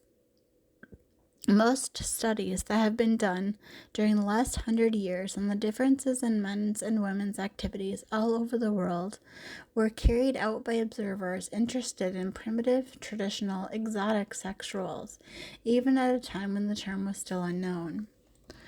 Footnote 63, page 83. Thus, where gender was observed, it was reported as some kind of sex. The confusion is nicely illustrated in a 1947 statement by M. Herskovits. No phase of the economic life of non-literate people has attracted more attention than has the sex division of labor, and many attempts have been made to explain it. Footnote 64, page 83. The sentence abounds with assumptions. The frontier dividing them from us is our illiteracy. All people live an economic life. Homo sapiens is always Homo economicus, and thus act under the assumption of scarcity. The author knows what work is. Finally, the pre-rational sex division of labor is the great mystery modern anthropology must attempt to explain. In the meantime, the vast literature Herskovits mentions has grown tremendously, but only a tiny fraction of it clarifies the distinction between gender and sex. How the study of sexuals has muddled the issue of gender can be easily understood by looking at the literature of 3 periods during which women's work was in vogue: Victorian ethnography, New Deal cultural anthropology, and recent feminist studies. The Victorians believed in social evolution, and they hunted for data in the writings of travelers and missionaries. Strange, unexpected behavior fascinated them as much as the extraordinary life forms that Darwin discovered on the Galapagos Islands. But, unlike their informants, they had an urge to classify what they found. Like bones, behavior had to be fitted into categories that could be arranged according to evolutionary steps, and whose culmination was England's Victorian middle class, the ultimate civilization, the fittest to survive. In the United States, an alliance of women and clergymen read into these reports proof for the timeless quality of women's role as homemaker, of women's nature as a gift to the menfolk, who must venture out into a rough life to subdue nature for their sake. Anthropology of the sexual began as a scientific proof for what Anne Douglas has called the sentimental lie. In this context, women's work could now be understood as a mark of the harsh treatment inflicted on the weaker sex by primitive cultures. Progress could be seen as the enclosure of women into genteel domesticity, and a progressive specialization of status and vocation between the hard-working provider and his woman, liberated from the burdens of production. Footnote 65, page 84. For the next 2 generations, interest in women's work was low, but between 1935 and 1937 it exploded again. Within less than 2 years, 3 classic studies were published. Margaret Mead stressed that biological sex alone cannot possibly account for the socio-cultural differences in personality structure between male and female that we observe everywhere. Footnote 66, page 85. She sought to elucidate these differences by recourse to the psychological concepts of her time, all ultimately founded on a Freudian reading of American family life. In the same year, Ralph Linton focused on the contrast between male and female behavior. He was the first to use the term role in 1932 and described the almost limitless plasticity of the sexuals that a culture can provide for its members. Behavior rather than personality was his interest. Finally, George Murdoch, footnote 67, page 86, began to publish his ethnographical atlas. He was primarily concerned with work and how it is divided between men and women. Glancing at his charts, you can learn that Okinawans of both sexes participate in the making of pots, but males do appreciably more than females. Among Druses, only women are potters, and among the Koreans, only men. For 11 types of activity among hundreds of different cultures, 9 different degrees of male-female participation are given. But Mead's insistence on personality, Linden's on behavior, and Murdoch's on work only blur the distinction between gender and sexual, which must be made intelligible. Around the middle of the century, interest in women's distinctive activities fell dormant again. Modernization was on the agenda. For the first time, anthropologists were on the payroll of policymakers employed to identify obstacles to progress.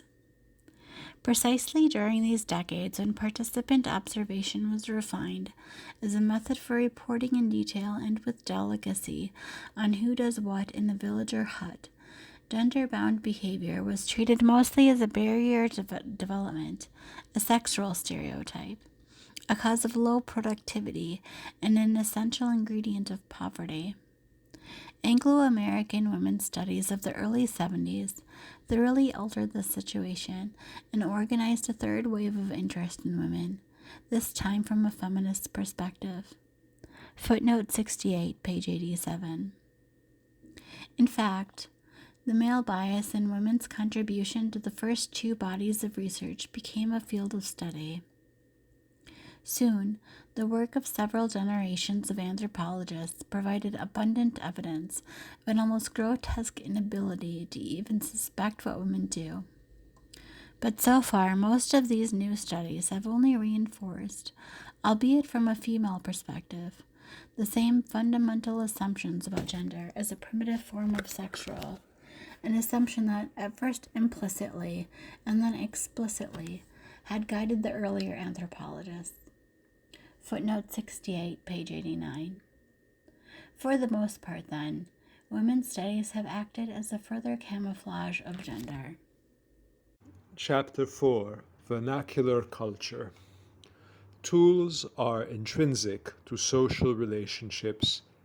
Each person relates to society through actions and the tools effectively mastered to carry out those actions.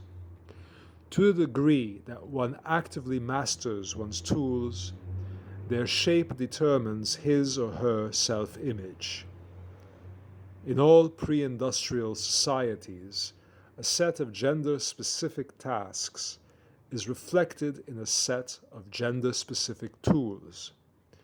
Even tools that are there for common use can be touched by only half the people. By grasping and using a tool, one relates primarily to the appropriate gender. As a result, intercourse between genders is primarily social. Separate toolkits determine the material complementarity of life. The separateness of toolkits can lead to an extreme division of domains. In a moving chapter, Pierre Clastres, who has lived among the Guayaki, reports on such a split world in the Amazon jungle. Women's domain is here organized around the basket each one has woven for herself at the time of her first menses, and the men's world turns around a bow. No personal authority stands above the 2 domains. Footnotes, page 67. The division, which is constantly experienced, engenders the tension that holds this society together. If ever a woman touches the bow of a hunter, he loses his manhood and becomes pané. His arrows become useless. His sexual powers are lost, he is excluded from the hunt, and if he does not shrivel and die, he lives out his life behind women's huts, gathering food in a discarded basket. Gender and tools. There is, however, no need to look into the exotic for cultural knots that tie gender to tool. It is both more convincing and less distracting to look into our own recent pasts. On close inspection, many of our grandparents' tools still smell of gender. While working on a draft of this chapter, I was the guest of a Quebec baker, a nationalist and artist working with her traditional kitchen tools. She runs a shop near Sherbrooke and along with her cakes offers patrons a milieu that is a modern version of a medieval studium, a place of reflection and discussion. She invited me to read these pages to an interested audience in the dining room. The walls were decorated with a dozen rusty farm tools. They have been collected because they were beautifully shaped and locally made. Together we inspected these remains from households and farms none older than the century. Originally they must have had their proper names, but most were forgotten by now. No one could even guess the use or purpose of some of the tools. Others were obviously made for digging or sawing, but nobody knew the crop or wood for which they had been crafted. And, with the exception of one old woman, no one in this group of French Americans knew anything about the gender to which different tools had been bounded, whether they had been destined for the hands of woman or man. While in North America, even in Quebec, gender has been laundered from tools, it still survives in the tools of many pockets of rural Europe, and in some places more than in others. Here men use the scythe and women the sickle. There both use a sickle. But there are two sickles, each of a different design. The handle and blade betray the gender.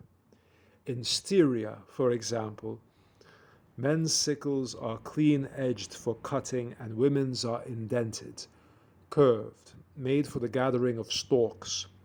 Wiegelmann's great inventory of peasant work, footnote 76, reports hundreds of such stories for a confusing variety of places.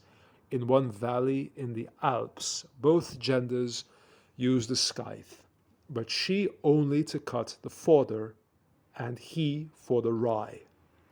Here only she touches the knives in the kitchen. There both cut the bread, but one cuts down and away, and the other draws the blade toward the chest. Almost everywhere men plant grain, but in one area of the upper Danube, women harrow and sow, and that is the one place where men do not handle the seed stalk. Animals are tied to gender even more than plants. In one place, women feed cows but never the draught animals. Farther east, women milk cows that belong to the homestead, while the herd on the manor grounds is milked by men. Only a few hours' walk away, the same job is done only by maids. Tenaciously, the ties between gender and tool have survived, while wars have destroyed cities as they swept over Europe, and economic growth has transformed rural life. In the midst of synthetic pesticides, combines, and TV, certain old tools have anachronistically preserved the trappings of gender. When the tie between tool and gender has been broken, it has happened more frequently and more purposefully in Eastern Europe than in the West. At best it survives in the memories of the old. A decade ago, I listened to a Serbian peasant telling how haying had been done a generation back. He described gathering, loading, and storing the hay, as if the work had been a ballet in which men and women each danced their appropriate parts. While he spoke, we were watching how things are done now. Haymaking has turned into a unisex job under workers' control, which any hired hand can do. With a mixture of sadness and pride, the old man looked at the young woman who was driving the tractor of the village commune. The gender that disappears on a tractor had adapted to ever new conditions over millennia. The tie between gender and ox, in some well-documented cases, has survived from prehistoric times. No woman ancestor of this young driver would have yoked or fed an ox. This gender trait can be traced back in her people to a time when they neither spoke a Slavonic language nor lived in the same part of Europe. Primitive life is always built on a split set of tools. The life of the hunter and gatherer is so divided, but so is the life of planter and shepherd, as it has been from Neolithic to modern times. With few exceptions, the gender divide is neat and obvious in non-urban society. Subsistence economy coincides with gendered existence. Thus, there is a strong temptation to consider gender as a distinctive sign of tribal and peasant life. If social gender is studied at all, it has remained a subject for anthropologists. Historians have overlooked the fact that gender is equally dominant in all historical periods, is constitutive of all urban civilizations, and basic to simple commodity production. If its rule was relaxed, this happened only among decadent elites, and then for only short periods. Only the rise of commodity-intensive industrial society led to the loss of gender. As a result, the history of gender's demise in the 19th and 20th century still remains to be written. Only when gender is recognized as a key historical subject will its breakdown in industrial society become visible.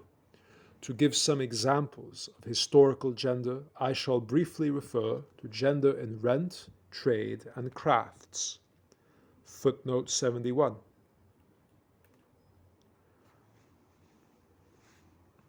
Medieval tenants and freeholders owed rent to a lord. Footnote 72. Since they ordinarily lived outside the money economy, their rent constituted the only significant surplus, the only exchangeable good they produced. Designating their other activities as production would be a mistake, since today this term implies some form of value transfer and consumption that, for the medieval peasant, applied only to rent. This lack of distinction between production and consumption functions in the clearest characteristic of the difference between subsistence and an economic existence. Hundreds of contracts between peasants and their lords from the 9th to the 12th centuries tell us what rents were, partly produce and partly servitude. And traditional rent was frequently paid in a gender-specific way. A large number of contracts carefully determined not only the amount of rent due for the land, but also the gender from whom it was due. For instance, Ingmar paid the abbey 15 days' labor, presenting himself each day with 2 draught animals, and also owed 1 sheep every 2nd year. His wife, and in the case of her death, a maid, delivered 5 chickens each fall. The language makes it obvious that 2 irreconcilable competencies are involved in the payment of the rent and that there is no common denominator uniting them. Women's products and men's products are clearly distinct.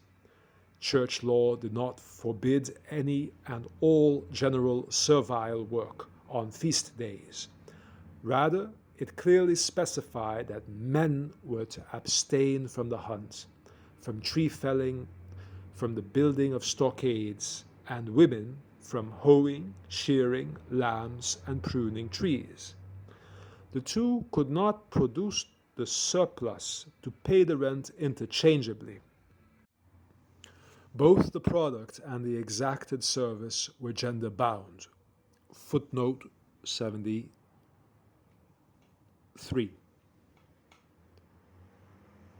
As with the rent, so trade can have gender, and the trader is not always the man.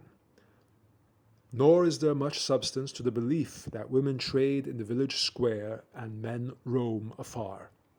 In Malaysia, the Western Sahel, and the non-Hispanic Caribbean, it is the women who conduct the household's activities, and the pattern is deeply ingrained. The trade is based on the women's contacts with kin, and men have no chance to break into these circuits. Whether the trade is in pottery or jewelry, the woman is the one who deals with distant villages, while the man takes care of the house.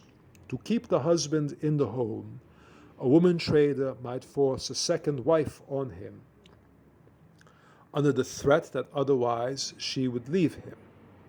A threat that even today holds good in Senegal. The man knows that what she trades no one would buy from him, and that her income is needed for the house. Like rent, trade goods also have gender. In northern Burma, no one in his right mind would buy jewelry in the market from a man. It would undoubtedly be fake for the tourist. Footnote 74. Crafts also have gender, often in an intricately developed one. Not only the crafts of subsistence, potting and cooking in one's own hut, or spinning and weaving to outfit one's camel, but also arts and crafts organized for sale and trade possess gender. A tailor in the North African bazaar cannot be replaced with a seamstress, or where one would find a shoe repair woman. When the eye is sharpened for the perception of gender, an everyday dish or an ordinary piece of cloth can reveal a pattern as subtle but as real as fine filigree. Fulling, dyeing, weaving, cutting, finishing.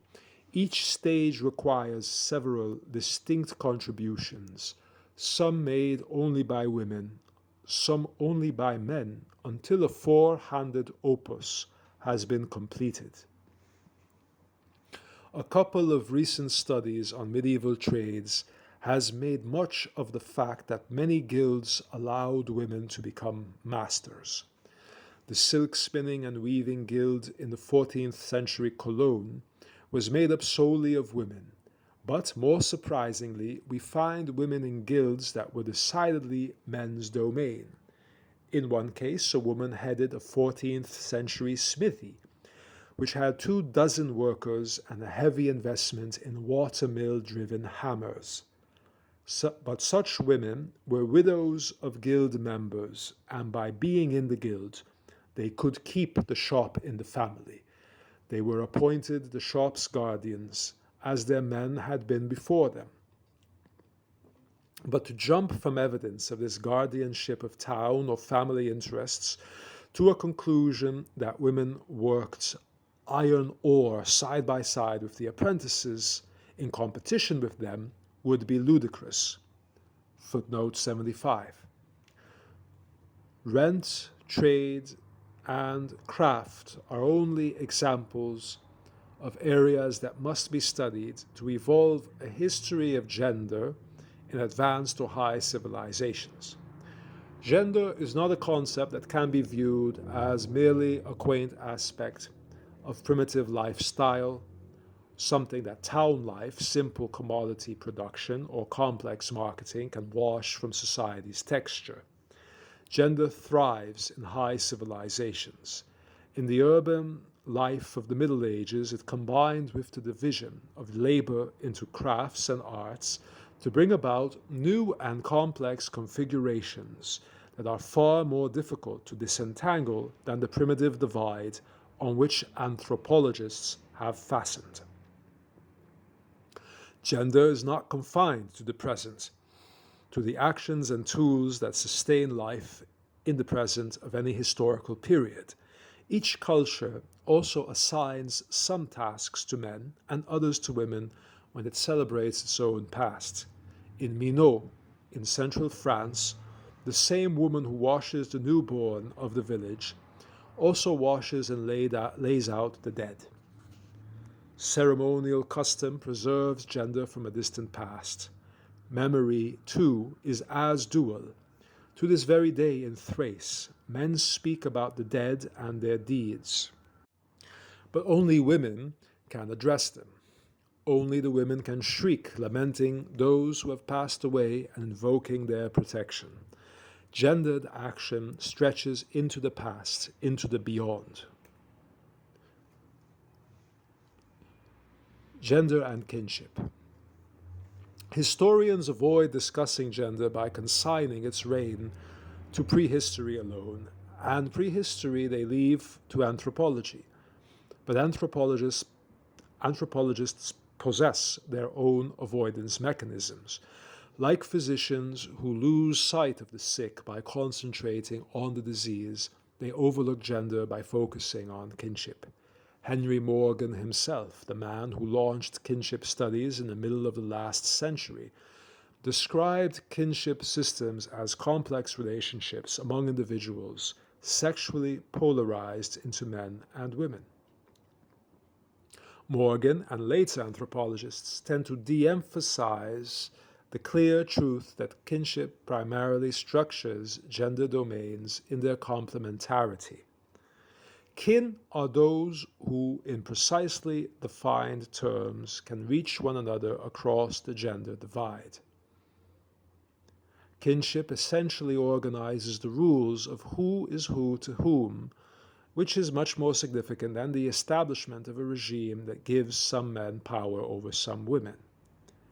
Kinship presupposes the two genders, which it relates to one another. Gender not only tells who is who, but it also defines who is when, where, and with which tools and words. It divides space, time, and technique. It would appear that the fascination the incest taboo exercises over scientists born into decent families distracts their vision from the gender divide that underlies kinship. To explain gender by using kinship as one's point of departure is an undertaking not unlike the reconstruction of a body from its own X-rays. Gender can neither be elicited from kinship nor, in a structuralist fashion, reduced to one aspect of a cosmic duality. Footnote, bottom of page 76. I cannot, however, avoid thinking that this urge to rank gender with other dualities has as its principal purpose the preclusion of the search for sources. Robert Graves talks about the poet's necessary search for his sources in the nests of the white goddess. The nightmare's nest lined with the plumage of prophetic birds and littered with the jawbones and entrails of poets, end of quote. A fright-filled and risky task awaits both the poet and the genderless modern. The former must cross the trackless expanse of thickets and moors, the latter the wastelands and ruins that lie beyond highway and conventional key words. Gender and wedlock. Anthropologists usually place the conjugal couple at the center of the new science, albeit often in disguises that are hard to see through. Behind every ego, they postulate procreators joined in wedlock, like their own mothers and fathers. They patently fail to realize that the sexed perception of their own origins, an ethnocentric bias, distorts what they study. This prejudice disables both the historians and the anthropologists, preventing them from seeing what makes the modern couple unique. Therefore, the recognition that marriage is as much a genderless keyword as role or exchange is a necessary first step towards the study of gender and genital activity. Starting with the 12th century, Western societies developed economies based on the surplus products that could be expropriated from households comprised of conjugal couples. We know that surplus can be collected and exchanged in many ways. Karl Polanyi and his students have proposed typologies to distinguish the forms, but the wedded couple as the unit for surplus production creates a singular type. The important and essential new factor was neither the size of the family living under one roof, nor the ability to organize kin, servants, guests, or slaves in this unit, but the economic function of the couple. Ethnology knows no parallel for this kind of household, which became the anthropological condition sine qua non for the unique productivity of the westernized world. Anthropologically, westernization can be understood as the convergence of many different kinship patterns toward the model of the conjugal household. In the process of this merging, the two meanings of the word marriage gradually coalesced. Marriage designates, on the one hand, the festive wedding and ritual nuptials that can be recognized in one form or another in almost every known society, and, on the other, the state of matrimony, a situation difficult to find in many societies. In medieval Europe, the state of matrimony began to assume ever greater importance. What had been principally a ceremony to tie together two families related by complex lines of kinship became the event by which two individuals were joined for life in the new economic unit of the couple, an entity that could be taxed. This shift from a tie creating knots between two webs of genders toward the welding of two individuals into a taxable unit was masked by the fact that marriage became a term meaning indistinctly the feast and the ongoing, jointly productive lifespan of a conjugal couple. In retrospect, it is important to note that in this early period of conjugal production, the daily activities that created surplus remained strictly gendered. In fact, church law sometimes interpreted and reinforced the divide. But as the conjugal couple gradually became the fundamental unit of taxation, most of the created surplus lost its traditional gender. The woman was no longer responsible for delivering her eggs to the Lord. The man of the house became the household's representative for the payment of rent. It is true that, even into the 19th century, work on the Lord's manor or on public roads was levied by gender. But rent was increasingly monetized. Local currencies were replaced by the modern state's money, and the conjugal couple proved itself as a flexible, productive unit superior to any previous form of household. Its continued reliance on gender kept it to a large extent subsistent, while the growing ability of state and church to assign new gendered functions beyond and against traditional gendered properties made the couple adaptable to rapid technological change. Tasks remained gendered, but first the church and much later secular powers presumed to define gender domains. For half a millennium, the economy rested on the household of broken gender. The emergence of conjugal household production was the anthropological condition for the formation of early European peasantry and urban life, which distinguishes the European from farmers, merchants, and craftsmen elsewhere in the world. The spread of gendered but conjugal production was only the first stage in the process that set Europe apart from all other cultures. The couple provided a fundamental homogeneity for Christian Europe, although the social step into this state was not taken without hesitation. There were variations in time and place, and many communities remained out of step until after World War II. This economically productive wedlock was a first stage in the evolution of the couple. It did not immediately imply any loss of gender. Thus, for 500 years, from the 13th to the early 19th centuries, a kind of wedlock spread in which men and women, yoked in a matrimonial production, were kept to their respective gendered tasks. Both feudal and mercantilist organization of state power is predicated on the surplus that was produced by the conjugally wedded but still gendered couple. Footnote 77.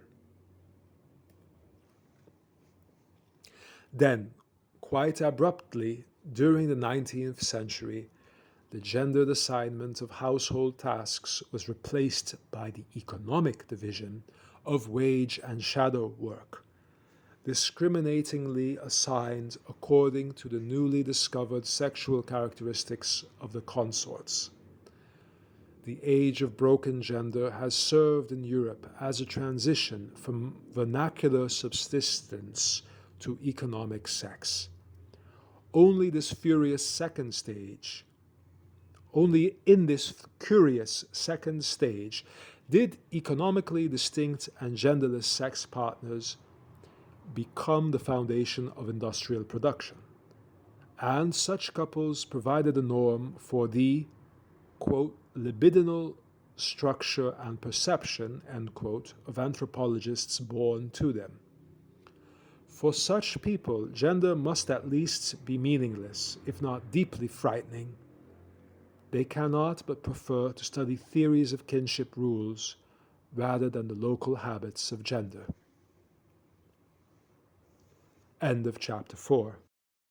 Chapter 5. Gender Domains of Vernacular Milieu. Gender is vernacular. It is both as tough and adaptable, as precarious and vulnerable as vernacular speech. As happens with the latter, gender is obliterated by education, and its existence is soon forgotten or even denied. Thus, many people today have lost the ability to remember or even imagine either gender or vernacular speech. For the high school graduate, his parents' vernacular has become a substandard dialect of the mother tongue he has been taught. For the daughter who returns to rural Mexico equipped with her university degree, the gender of her old mother can easily appear as a bondage that she has escaped.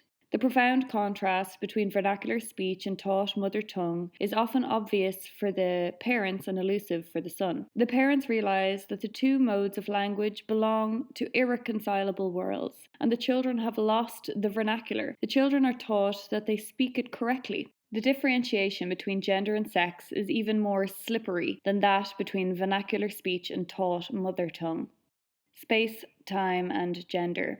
The contours of space and schedules determine who does and who uses what and when. Gender demands that the Berber woman lean on the inside of the east wall of a house, while the outside of the wall is for man. The way the gender divide runs determines how closely the two genders mingle and on which territories and occasions. In one valley of the Alps, they meet on the threshing floor, he with the flail and she with the sieve. Farther down the river, this place is men's exclusive domain, As they are divided, so genders are also interwoven differently in each culture and time. Footnote 78. They can rule separate territories and rarely intertwine, or they can be knotted like the lines in the Book of Kells. Sometimes no basket can be plaited, no fire kindled, without the collaboration of two sets of hands. Each culture brings the genders together in its unique way. There are places where young men and women come together to live communally for just a few years and then move out again into territories separated by a yearly widening gap. Yvonne Verdier's book, Footnote 79, on cooking, washing, and sewing in an isolated village is a masterwork describing from women's perspective the finely wrought tissue of such a web. It is delightful to read her report on the slaughtering of a pig. Only the woman can choose which animal will be slaughtered, addressing it as Monsieur, but the man must set the day for the slaughter. They go through dozens of appointed steps as if dancing a minuet.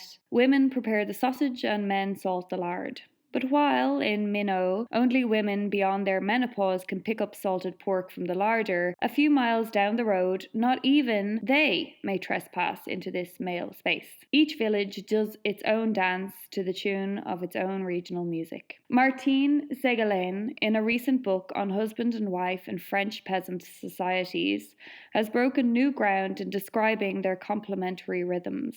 She carefully analyzes gender-specific tasks and their counterpoint timing, and explicitly distinguishes these from role, status, and rank. She examines also from a woman's perspective the architecture of farms and the farmers' schedules. She collects proverbs and photographs, interprets old paintings and ethnologists' reports in order to reconstruct from surviving patterns what things must have been like in the middle of the 19th century. What she finds is a relationship between men and women much less governed by family and kinship than by the demands of the household based on the matched interdependence of men's and women's hands. She describes how men and women did their daily work as members of their own gender rather than as individual constituents of a couple who are married to form a pair. The coupled pair carried little weight in the 19th century French peasant household. Both the myth of rough male dominance and the idyll of a romantic peasant couple miss the mark completely. The body of gender still survived. Footnote 80. According to Segalen, it is the household that mediates between the individual and the village community, not the twosome, the parents, the couple. If the household breaks down and its members do not act in accordance with the demands of their respective genders, then the village community will discipline the offending individual directly. For example, in northern France, the kitchen garden ought to be hoed in April, and this is woman's work. If by the 1st of May the ground is still unbroken, a straw man with a mattock in its arms will appear in front of her kitchen window. Another example, should a man beat his wife, he too will get rough music. He will be covered with mud and pushed around the village in a wheelbarrow, accompanied by teasing doggerel and the clang of pots and pans. Should he let himself be beaten by his wife, he will be singled out again, tied backward on an ass with the animal's tail in his hands. Footnote 81. As long as the gender divide sets the pattern and the tone, this identifiable community will continue to survive.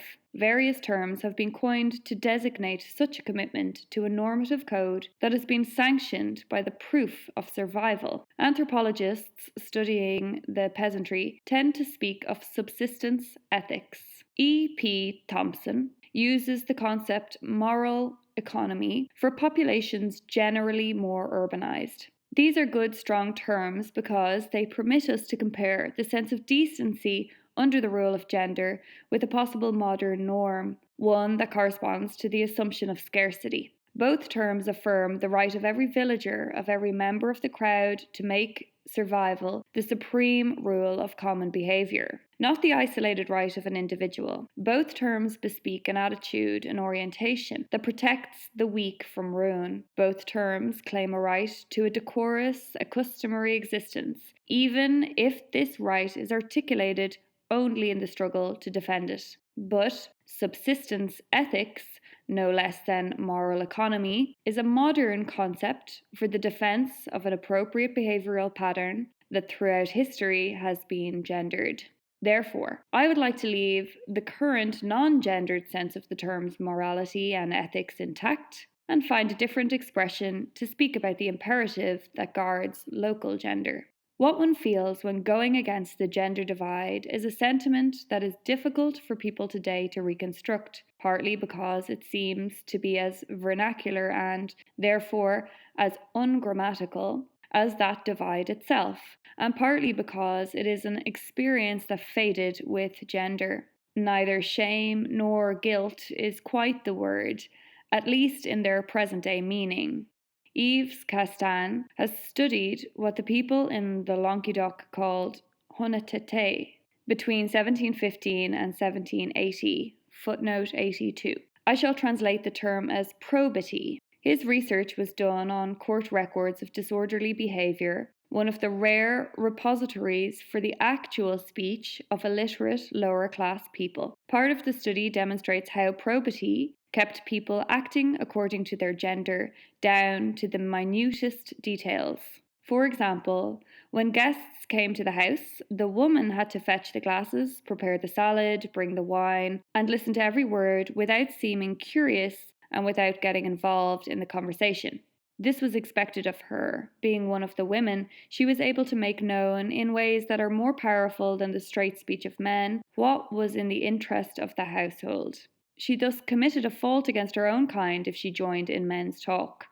She would lose the effective power of whispering and gossip. Footnote 83. It was her task to shield the house from the tax collector, who was unable to enter if she claimed to be alone. She also had to take the part of her children in an argument, even if they were inexcusably wrong. Probity demanded that she go for the face of the enemy with nails and teeth if that were necessary. From the man, probity required the opposite. In any incident in which the woman was expected to defend the offspring, he was supposed to correct or punish the child, sometimes rudely. Footnote 84. Leroy-Ladurie has probed the relationship between house and gender in the same southern region of France, but his study's focus was earlier times. He analysed the records kept by the future Pope Benedict XII when, as a young bishop and inquisitor, he submitted several dozen inhabitants of the small mountain village of Montaillou to rigorous and skillful questioning on suspicion of heretical Catharism. With great subtlety, he solicited innumerable details about their daily lives from these peasants and shepherds of the northern Pyrenees, and had verbatim records of their responses prepared. Leroy-Ladurie studied these responses gathered from him 650 years ago. No other document I know gives such a comprehensive first-hand description of what a community of householders felt about the roofs and territory they shared, and about the behaviour they expected from and tolerated in each other. Each of the victims of this inquisition comes to life as a person, not only when behaving as the bishop would approve, but particularly when following the dictates of his or her own gender's probity in ways that the inquisitor wants to check. And on every page, the domus, the house, in the strongest possible sense, means the roof under which and the place in which the two genders meet, the kitchen, the goods and land, the children and family as a whole, slaves and guests included. The domus, not people, seems to be the subject of history, the basic social unit. The house, at once building and family, links men and women to their possessions, which relate them to each other. From these painstaking interviews between Judge and Montaillou peasants of the late 12th century, it appears that they, unlike the post-medieval, typically European peasant, are not yet obsessed by the land and its tenure. It is the domus that counts, even more than spouse or child. Not the naked family, but the domus is subsistent and autarchic. It reproduces itself in offspring. Here in Montaillou, the women of the house are in charge of fire, cooking, gardening, greens for animals, and the fetching of water. The men look after the fields, the woods, and the sheep, getting occasional help from a woman belonging to the domus or one hired from elsewhere. Material life is created by the home, the main acting subject through its men and women. Footnote 85. In the Etruscan lands of central Italy, a Latin word is used to designate both the central subject of history, the domus, and its tutelary gods, the lares.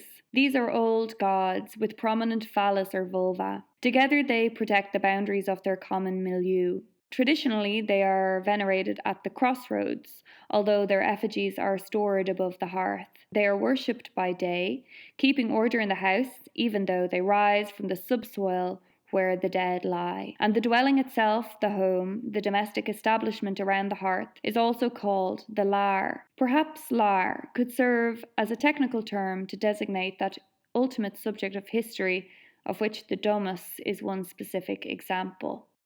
Gender and the home.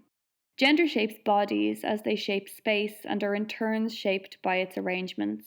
And the body in action, with its movements and rhythms, its gestures and cadences, shape the home as something more than a shelter, a tent, or a house. To live somewhere means to make a home, by bringing children into the world no less than by planting trees and building walls. Rare are the words that designate human actions, the verbs, that do not also refer to homemaking. In vernacular culture, dwelling and living coincide. With gender-bound tools oriented by gender-specific meaning, vernacular life weaves a gendered cocoon set in a biological niche. All living is dwelling, the shaping of a dwelling. To dwell means to live in the traces that past living has left. The traces of dwelling survive, as do the bones of people. Uninhabited space quickly becomes a desert. To build a home means to encroach on the territories of other life, wildlife, to create fields, pastures, churns for domesticated forms of life, for grains, donkeys, and the bacteria that coagulates the butter. Among possible ecological niches, the home forms a distinct class, but its special character has been more obscured than illuminated by recent ecological talk. Although the ecological movement has fostered an important new common sense, it has also subtly encouraged sexism, since it has enriched genderless, that is, sexist, language about space. The terms of ecology are the parvenus among keywords of the late 70s, and thus ought to be warily used. A home is neither a nest nor a garage. The ecologist may call all three of these locations niches. For the philosopher, they are places in three kinds of space, each brought into existence by a distinct kind of action. Biological nesting, technical parking, and historical dwelling generate heterogeneous spaces. By instinct, the animal stakes out its territory. The nest is the spatial mode for the instinctive reproduction of its kind. A garage is the very opposite, designed for parking under the assumption of scarce space. A modern apartment comes out of the same kind of space for which garages are designed. It is constructed out of economic, that is, genderless, modules of space-time, of SPIME, and is made to meet the tenant's imputed needs. It is usually attached to transportation systems. Both the garage and the apartment are rationally and economically built for the overnight storage of a productive resource. Both are man-proof. The walls are insured against damage by bumpers or children, and both cars and children are insured against damage from accidents. The apartment is a repository that serves for the confinement of people who are considered fragile and dangerous. It is impossible for the tenants to make a home. The place is structured and equipped for shadow work only. It is the address at which wires and traffic lanes, postmen and police can reach and service those who are healthy, sane and civilian, those who survive outside institutions on Valium, TV and supermarket deliveries. It is the specialized place for the practice of intimacy between genderless humans, the only place left where the two sexes can pee into the same pot. Footnote 86. The home in Montaliu, Minot, or today's rural Mexico is neither a territory staked out by animals breeding in the harness of their genes, nor a specialized residence for sexual partners carved into the shadowy slopes of economic space. A home made by people, not for them, is a space engendered by the bodies of its inhabitants, the environmental trace of vernacular living. The home is neither a breeding ground nor a well-equipped safe. It is the reflection in the milieu of men and women. Therefore, to be at home must mean something different for the two of them. As the warp runs on and on lengthways in the fabric, and the woof crisscrosses it at right angles to tie the threads together, so the actions that engender the home, the actions that engender life space, are necessarily different depending on whether they leave traces from men or traces from women. Both men and women make themselves at home through every move. But for women, who can engender the unbroken succession of life, phenomenologically, the relationship to space takes on special significance.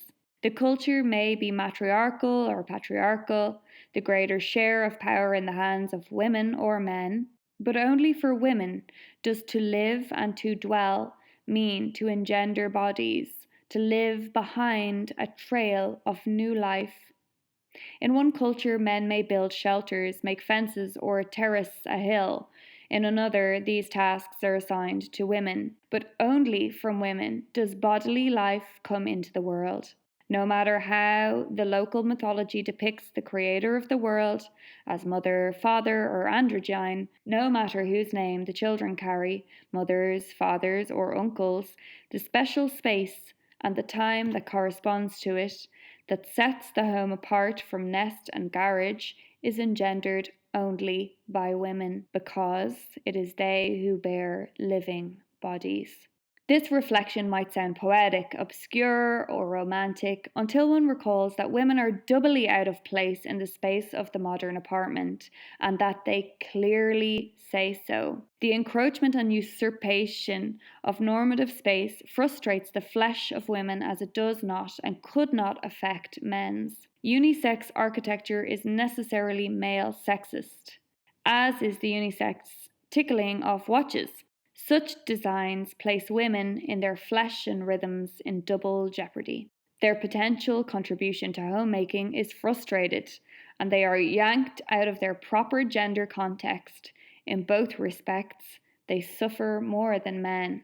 By being turned into economic producers, paid or unpaid, on the job or at home, women, like men, are deprived of the environmental conditions that allow them to live by dwelling in a place and by dwelling to make a home. To the degree that they become more productive economically, both men and women become homeless. But the loss of a gendered home and its replacement by specialized reproduction modules deprives women of the kind of amplitude needed for new space-generating life. Each one alone, they deliver new individuals into genderless economic space, into a world made out of normalized spime blocks. Apartment space is just as hardened and genderless as hospital space in this respect. It, too, cannot be used for gendered lying in. Those who have tried home births in their apartments and treasure them in comparison with hospital deliveries know from their frustrating experiences that the topology of their bodies meshes neither with throwing a litter nor with reproducing the labor force. It fits neither a nest nor an assembly line.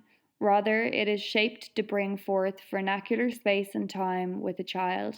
Vernacular space not only shapes the landscape and the house, not only reaches into the past and beyond, it extends into the body itself, quite differently for women than for men. The result is that economic and genderless architecture, forming well-governed intentional spime, turns women inside out, transforming female gender into the second sex. What Michel Foucault has called the clinical perspective, which developed in the course of the 19th century, washes gender itself out of the body. Recently, the steps by which gender has been rubbed out of the body, thereby reconstructing women anatomically as a special kind of human endowed with sex organs but lacking sufficient hair, have been well studied. But the crucial innovation in this polarizing humanization of women is the new place assigned childbirth in its study and public regulation. Up to about 1780, medical treaties and public ordinances viewed childbirth as women's domain. The cessation of the menses, the suspicion of pregnancy, the swelling of the body, miscarriage, abortion, birth, lactation were no less women's affair than infanticide or the rearing of the infant, in Latin, literally the non-speaker. These matters were neither private nor secret, but gendered, generally snuffing out its life by sleeping on it, by putting it on the window ledge in winter, or by withholding her breast from the monster, would not be a concern for the authorities. In public language and discourse, both medical and legal, it is clearly women who bring children into the world. The perception that women, in the plural and collectively, are the source of new life changed only during the last generation of the ancient regime. During that period, the language of the law overstepped the threshold of the vulva, much as the inquisitor had earlier overstepped that of the domus. The fetus began to be talked about as a citizen, albeit unborn. Legislation was passed to police the womb in order to protect the life it contained. The principal aggressor, threatening the future citizen and soldier, was now the mother, especially if she was poor or single. In 1735, the Prussian police began to register unmarried women whose menses had ceased. The old herbal abortifacients were among the first drugs to be removed from the market by the authorities or restricted by prescription to pharmacies. Thuya trees were uprooted by the police in public gardens, as hemp is today. The womb was declared public territory. The exercise of midwifery was made dependent on formal instruction and continual medical supervision. This transformation of the experienced neighbor into a licensed, and otherwise illegal, specialized accouchus was one of the key events in disabling professionalism, and this change was reflected in language. Childbirth ceased to be an event of and among women. The womb, in the language of the medical police, became the specialized organ that produces infants. Women were described as if they were wombs on 2 feet. Women no longer helped other women deliver, the doctor or midwife delivered the child. By the middle of the 19th century, gynecologists had begun to penetrate into the new territory of the womb even before the onset of birth pangs. Toward the end of the century, they concentrated on disinfecting the birth canal in order to protect the newcomer against the diseases with which the possibly sullied mother menaced him. In the 18th century, the poorer the woman, the more she was suspected of a tendency to abort. In the 19th, she was believed especially prone to infect her child.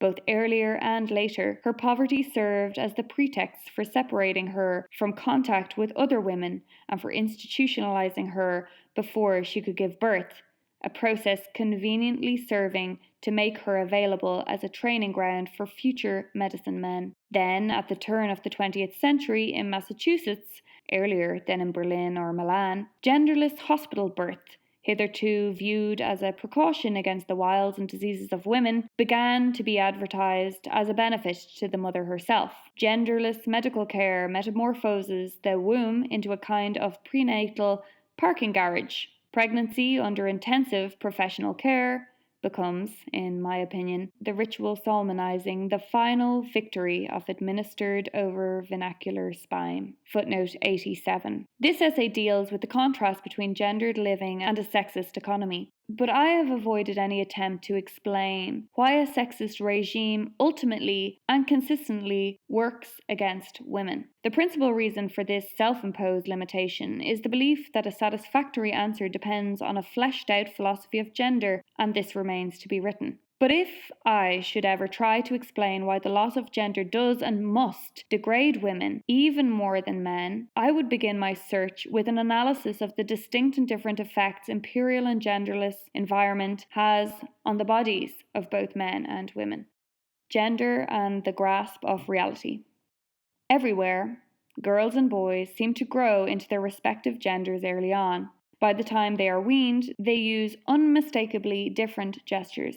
In the Mashriq, the heartland of Islam from Egypt to Persia, where weaning takes place only after the second birthday and later for boys than for girls, there are dozens of common sayings that instruct mothers on the different techniques for cuddling and handling the two genders. In some languages, where men and women use distinct kin terms for the same uncle, the word fit for each gender's lips is often among the first to be learned. The duties befitting each gender are inculcated at an early age. By the time she is 9, a Bemba girl knows how to distinguish 40 mushrooms, while the boy knows the calls of many birds. The most fundamental cognitive division in the evolution of concepts is that based on gender. However, psychological epistemologists of the last 2 generations seem to pay least heed to it. Identification and opposition in gender is part of a child's earliest empirical, but not yet verbal, growth. Piaget has coined a term for these primary distinctions. He calls them infra and not just pre-logical. The most profound of these, gender, he seems to have overlooked. Footnote 88. The infant begins to form concepts only by physically grasping what is there, and unless it stretches out an arm, touches, holds, handles, and hugs other bodies, discernment can take no shape. These movements are not spontaneous. They are not mere biological reactions untouched by culture. The mother's eyes, which look differently at a girl and boy, already impress a distinct pattern on the eyes of the infant. Thus, the earliest touching and embracing of the world is done by the infant with its own body, instructed by vernacular gender. Where gender predominates, growing up can never mean becoming a logical neuter, a genderless human, a non-specific pupil. When, from infancy, men and women grasp the world from complementary sides, they develop 2 distinct models with which they conceptualize the universe. A gender-bound style of perception corresponds to each gender's domain of tools and tasks. Not only do they see the same things from different perspectives and in different hues, but early on they learn that there is always another side to a thing, and some things are always within reach for a boy, but out of reach for girls most of the time. The genderless keywords of contemporary discourse compel us to describe the ambiguous two-sidedness of vernacular reality as a sex war started by Adam and Eve. Invidious comparison now replaces awe as the reaction to otherness. The rituals that orchestrate the dance of life, marking bodies, intertwining genders, then pushing them apart again, are now dressed up as primitive sex education. The strange aberration, imagining mother when speaking about Clytemnestra, leads to a monstrous myth, no less an anomaly than attributing to Junior the passions of Oedipus.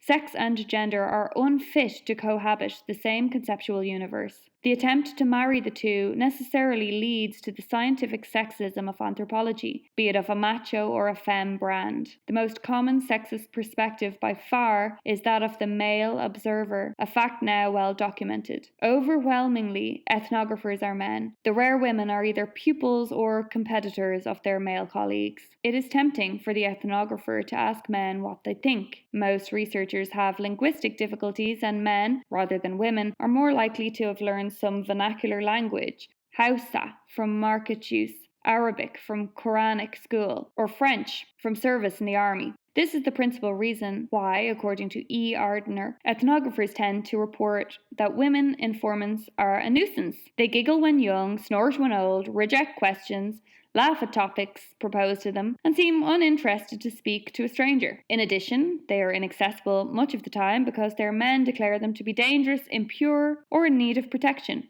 So ethnographers feed their models, embedded in questions, to male interlocutors, and these, changing, embroidering, or misunderstanding these axioms, fashion their responses to suit the occasion. Since the questions are poised in gender-blind language, gender obviously does not appear in the answers. Women investigators have recently produced a complementary sexist description, a femme sexist speculum, in which they view a kind of mirror image of the male fantasies, to which gendered reality has become diminished by science. They have been primarily interested in the way women handle the symbols and levels of power, but since these newer studies in large part explore dominance and dependence in non-Western societies, they cannot but miss the complementary and ambiguous domains of gender. Ultimately, dominance and dependence are issues of a net transfer of power. They imply a competition for values or positions that are genderless. Once you view these values as scarce and equally desirable for men and women, you inevitably study the struggle for them in a sexist perspective. Among the few anthropologists who have tried to unlink the study of male dominance from the analysis of conceptual universes that are asymmetric and only ambiguously complementary, and without denying the importance of the former, is Edwin Ardner. In his study of Bakweri women, he found that they define the boundaries of their world in such a way that they live as women, but only up to a point, in what for men is the wild and for anthropologists is a seemingly impenetrable labyrinth. Women do not readily see society bounded from nature. They will not necessarily provide a model for society as a unit that will contain both men and themselves. They may indeed provide a model in which women and nature are outside men and society. Footnote 89. Unfortunately, Ardner uses the terms society, the wild, and nature without insisting on the fact that for him these are metaphors. Therefore, his critics, footnote 90, expend a lot of effort showing that these terms have a heavy ideological charge defined by the way they were used during the Enlightenment. They failed to grasp Ardner's point. We have no good words to express the asymmetry of gender-specific perceptions in prose. Ultimately, the sexist bias of most anthropological studies is due to something more fundamental than the use of male informatants, the focus of female researchers, or misunderstandings. The bias against gender is built into anthropology because anthropology tries to be a science. Its scientific logic makes it an analytical tool that studies men and women as anthropoi, reduces gender to sex, and makes of a metaphorical complementarity, which only the culture's own poets can describe, a system of two homogeneous opposites. This raises a more basic question. If anthropology cannot get at gender as a subject, how can it explore anything in the vernacular domain? Footnote 91. Gender and speech. The gender-distinctive grasp of reality finds its expression in language. Footnote 92. At the age of 5, boys and girls typically sound different from one another, although no anatomical dissimilarity has been found in their speech organs. Passing from babble to talk, they adopt the form and style appropriate to their gender, even when playing among themselves. Footnote 93. As with women's work, so-called women's language has also attracted scholarly interest in 3 successive waves. Footnote 94. Such curiosity was first aroused toward the end of the 19th century, a time when every possible evidence of women's constitutional otherness was highly prized. Women's language was then one of those discoveries made by a clinical enterprise that had a priori defined a new, truly human anatomical, psychological, and behavioral reality and existence. This definition led women as the second sex into a society of neuters, by now standardized according to a common norm. Every evidence of women's variance was grist for the professional mill. It could be turned to the profit of gynecologists, clergymen, home economics teachers, and social workers who needed to define needs for which they alone could provide diagnostic language and normative therapy. 19th century interest in women's speech was, however, short-lived. Footnote 95. While increasingly competent linguists have explored all sorts of language variations by age, status, education, or IQ, linguistic distinctions between the speech of women and men were relatively neglected until the late 1960s. Most studies of the second wave that adequately recorded the peculiarities of women's linguistic behavior tended to describe it as if it were a dialect peculiar to women, a thing subordinate to the superordinate entity that would be the real language. Then, during the 1970s, women's studies moved into this field. In every dimension and area of modern speech where such research has been carried out, an interminable amount of evidence for male domination has been looked for and found. Footnote 96. Irrespective of the language, French, German, or English, statistical measurements show that men speak more loudly and more often than women. are more apt to interrupt, impose their views, and take over the conversation, and are more inclined to shout others down. Women tend to smile obligingly, excuse themselves, and stutter, or in fits of insecurity attempt to imitate and outdo men. They then adopt men's vocabulary and syntax, men's strategies and rhetoric. But the more the words and themes are unisex, the more clear it becomes that both shrill pronouncements and silent reveries mark women as the second linguistic sex. The co-educational classroom and the union shop, the conference table and the cocktail party have made language sexist, as the labour market has done for work. Footnote 97. Even today, however, in many parts of the world, men and women not only speak about different things, but do so because the language itself requires this. For example, outside office, factory, or politics, Japanese women more rarely than European women, take up the topics characteristic of men. But when they do so, they say different things. And the difference is so great that it would be pointless to look for equivalent phrases in men's and women's speech, since in most situations, the content will differ as much as the formal expression. Where women are obliged to devote 5 minutes to a conversation about a garden or a celebration, men discussing the same subject would lose face if they did more than make a 3-word statement answered by a sublinguistic grunt. Footnote 98. The topical study of gender-specific language provides a partial view of the multidimensional domain of gender. Recently, this approach was used in a Spanish village and showed clearly that men talk about work in the fields, livestock, the shop, and the trade, while women's talk converges on observations about people, their motives, lives, and the needs of the household. But the topics discussed do not, any more than the tools used, adequately reveal how the world is grasped. Differences in phonology, intonation, syntax, vocabulary, pronominal and nominal references distinguish masculine from feminine speech. Footnote 99. What these differences could reveal about symbolic complementarity once they were accepted as constitutive of language rather than marginal features, we can now only guess.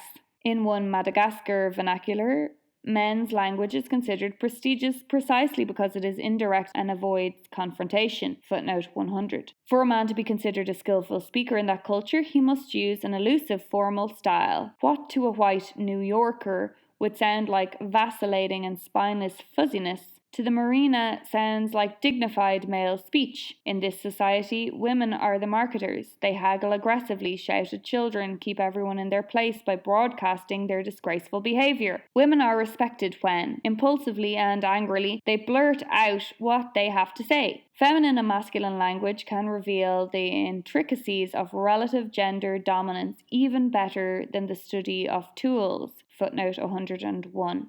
Gender domains and vernacular milieu. Feminine and masculine features of language are its most tender and vulnerable aspects, even while the language is still very much alive.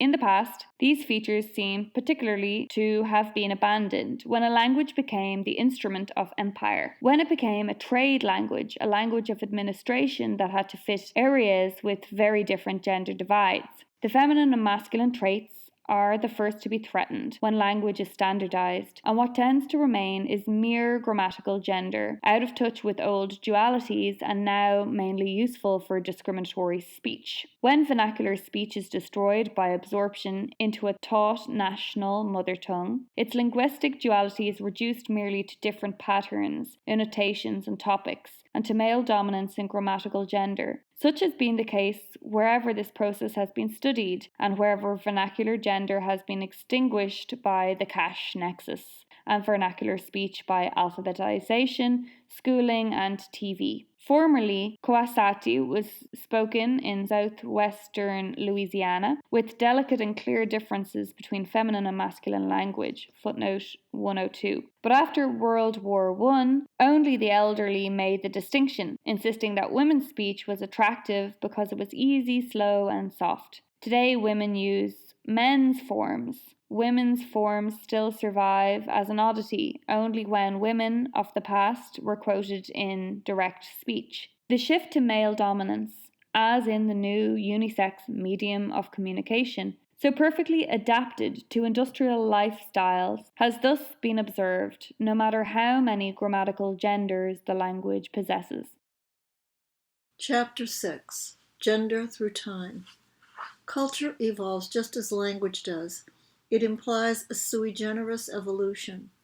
If the term culture has any one meaning for all anthropologists, it says at least this: there exists some form of behavior that is free from genetic programming and that is not totally determined by instinct. Culture bespeaks a level of life that cannot be rendered in biological terms. Genetic endowment and cultural heritage evolve according to opposite laws. Natural selection operates upon undirected variation that leads into genetic divergence. Cultural evolution passes to the next generation traits that the present one has shaped. Biological evolution sprouts new branches that do not cross-fertilize, branches that never again unite once they have become solid. Culture evolves along another route. Its form is anastomosis. Like a river, its waters divide, meander, and reunite. Biological evolution remains engraved. Culture implies the memory of things past, which survive only in myth or history or custom. Footnote 103. At the Mexican National Museum, there is a beautiful chart of such a river system, a river of malacates. Malacates are round ceramic spindle weights with a hole for the shaft in their middle. Mexican plows dig them up by the thousands each year, and they belong to different millennia. At the museum, an archaeologist has arranged these spindle weights into a circular system of rivers. Starting out from distant, archaic, and very different shapes, the malacates adapt, absorb each other's features, become more ornate and also more specialized. For centuries, in some regions, the malacate seems unchanged, and then suddenly it acquires a mestizo face by incorporating features characteristic of a distant valley. I like to stand in front of this chart and wonder who it was, man or woman, who contributed the new feature. In some cases, perhaps the change was a chance invention. The new notch in the spindle weight resulted from an accident that then proved practical. But more probably a stranger from the lowland passed through and left his malacate, or a slave was captured along with his different malacate. The new notch from the foreign model was seen, tested, and adopted, and so the weight of the spindle changed. The hand that held and turned the shaft learned a new movement to which the other hand responded with a new twist of the yarn. A new motion in one hand necessitates a new response in the other. Knowing that the tools in such cultures fit the hands of only one gender, what is called, quote, cultural change, close quote, always occurs first in one domain. A corresponding response then takes place in the other. As in a dance, so in cultural evolution, one always leads and the other follows, sometimes with a nod, sometimes with a change. Millennia ago, on the southern slope of the Sierra Madre, a new corn began to grow, the first kernels of which must have arrived from far away. The new corn was blue, and it produced much more than the old variety. It had to be buried deeper in the ground, and the planting stick changed hands from women to men. But the new grain, protected by a new god, also demanded a new macate, a larger volcanic stone on which the women could grind it.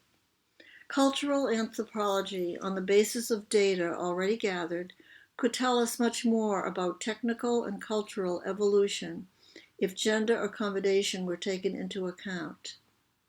Gender and transgression. Over long time periods, the line dividing the two genders can change its course, and under certain conditions may or even must be transgressed.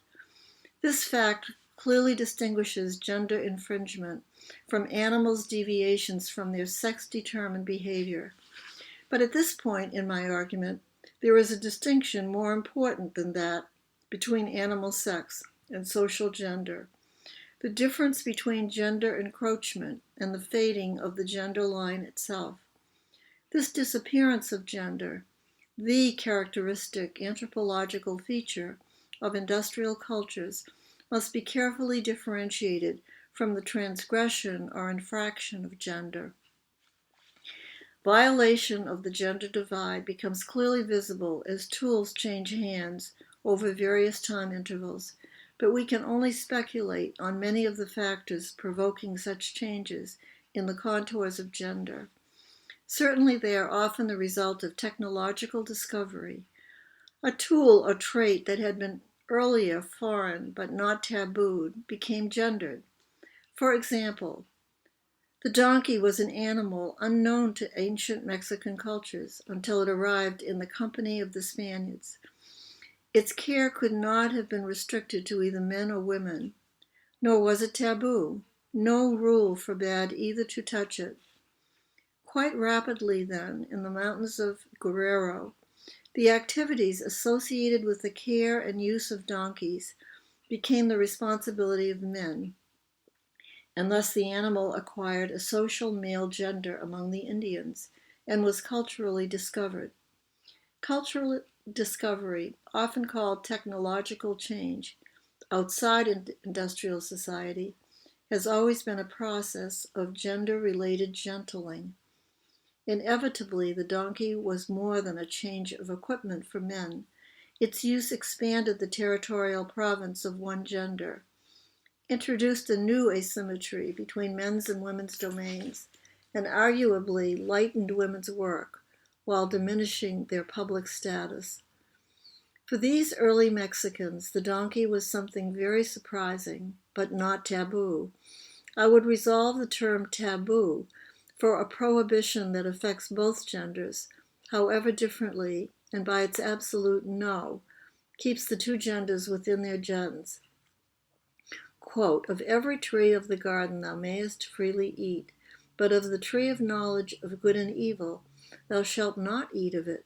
For in the day that thou eatest thereof, you shall surely die." Close quote. Genesis chapter 2, verses 16 and 17. The violation of a taboo entails frightful consequences for the entire community. Extraordinary sacrifice and redemption are called for. Ideally, overstepping the gender divide is not a taboo.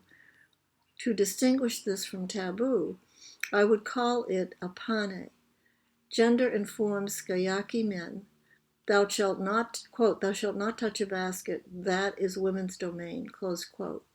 What for her is appropriately gendered is pane for him.